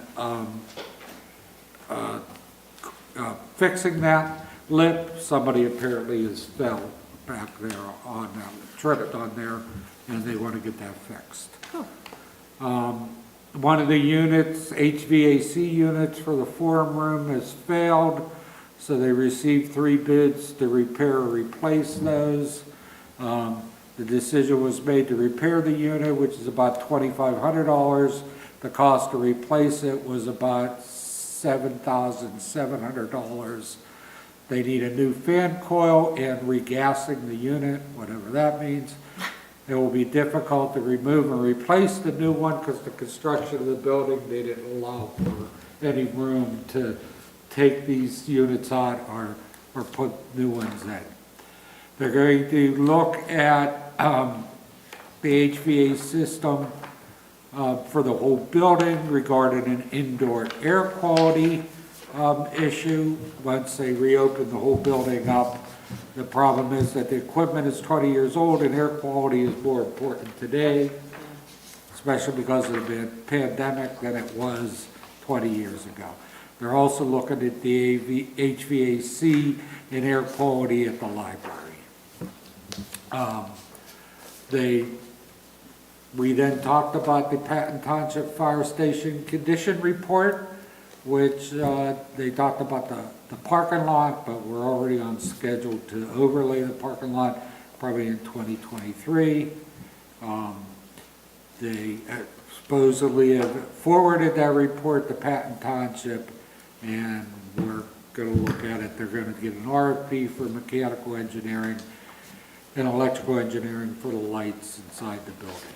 The next facility they're going to look at is probably going to be the Park Forest Pool, and then probably look at one of the ballpark complexes. They aren't sure whether it's going to be Oak Hall or Hessfield. We then talked about the parks maintenance facility. We reviewed the parks map to show all the parks which were at high use, medium use, and low use. The location is a big decision to decide that we need a plot of land of about 3 to 5 acres. This is the last year of the lease we have. It expires next October. And we have to decide whether we're going to lease versus own a maintenance facility. Can I ask a question there, Liz? Sure. Wasn't that the one that was considered to be for being located at the Whitehall Road Regional Park, yes, Oh, it okay. was, but now It was totally dropped. yes, Okay, and now that's they're dropped. Thank you. relooking at a decision that maybe a more centrally located park, okay. or maybe smaller maintenance facilities around the center region. Gotcha. Thank you. Sorry. to Okay, then we had the big discussion that we had earlier tonight about the Whitehall Road Regional Park and how much they were gonna review with you at the general forum. And then there was a discussion about who owns the COG building. We own it. We do, but the COG building's on COG's balance sheet as an asset that COG has. We don't have So there was big discussion about what's gonna happen to the Cove building at the end of the lease. Interesting, okay. So, and that was it. I'll send this to everybody tomorrow. You know, it's not necessary. Thank you so much for doing it. It was actually Elliot's suggestion, and I thought it was a great one, mostly to speed up the end of the meeting, but I must say, quite honestly, I was thoroughly, I had thoroughly the right amount of bandwidth to take in this report, so thank you. Sure. I don't think you need to submit it. Okay. Anybody who wants it can go to the CNET. Let me just add one thing, just the detail, to clarify the very last thing about building ownership. We asked for a legal opinion, right? Yes, we did. And he gave us a breakdown, well, some details, and said, you have to decide on some things here, because there's uncertainty in the legal document, in the article of agreement. So there needs to be some legal work done. And the other thing is what you said, even though the municipalities own the building, COG is listing it as a COG asset. Okay. And the question is whether, do some of the municipalities also list it as an asset? One Or does. not? One does. One does, and we don't, so We those do things not, have to but be one of them does. And don't they say cleared up. possession is 9/10 the law? I guess Well, you can't- yeah, and the final thing was, normally at the end of the lease, the building reverts to the leasing, right, or something like that. Comes back, it should come back, it's our building. It's our, yeah. Interesting. Anyway, that That doesn't wasn't, happen until 2028. that wasn't Okay. specified, what happens to the building at the end of the lease. It needs to Interesting. be specified. And so isn't there also talk of making this just the facilities committee and removing the ad hoc? Yes, Because what you guys do is, yes. it's a lot. It's ad hoc, but it's never going away, so. Okay. might as well That's be probably a gonna be step. part of the strategic plan Yeah, the discussion. changing, okay. Committees, committees. So I think actually that brings to a close this wondrous meeting. Move adjourned? Yes, second? Second. Okay, so adjourned. Thank you all.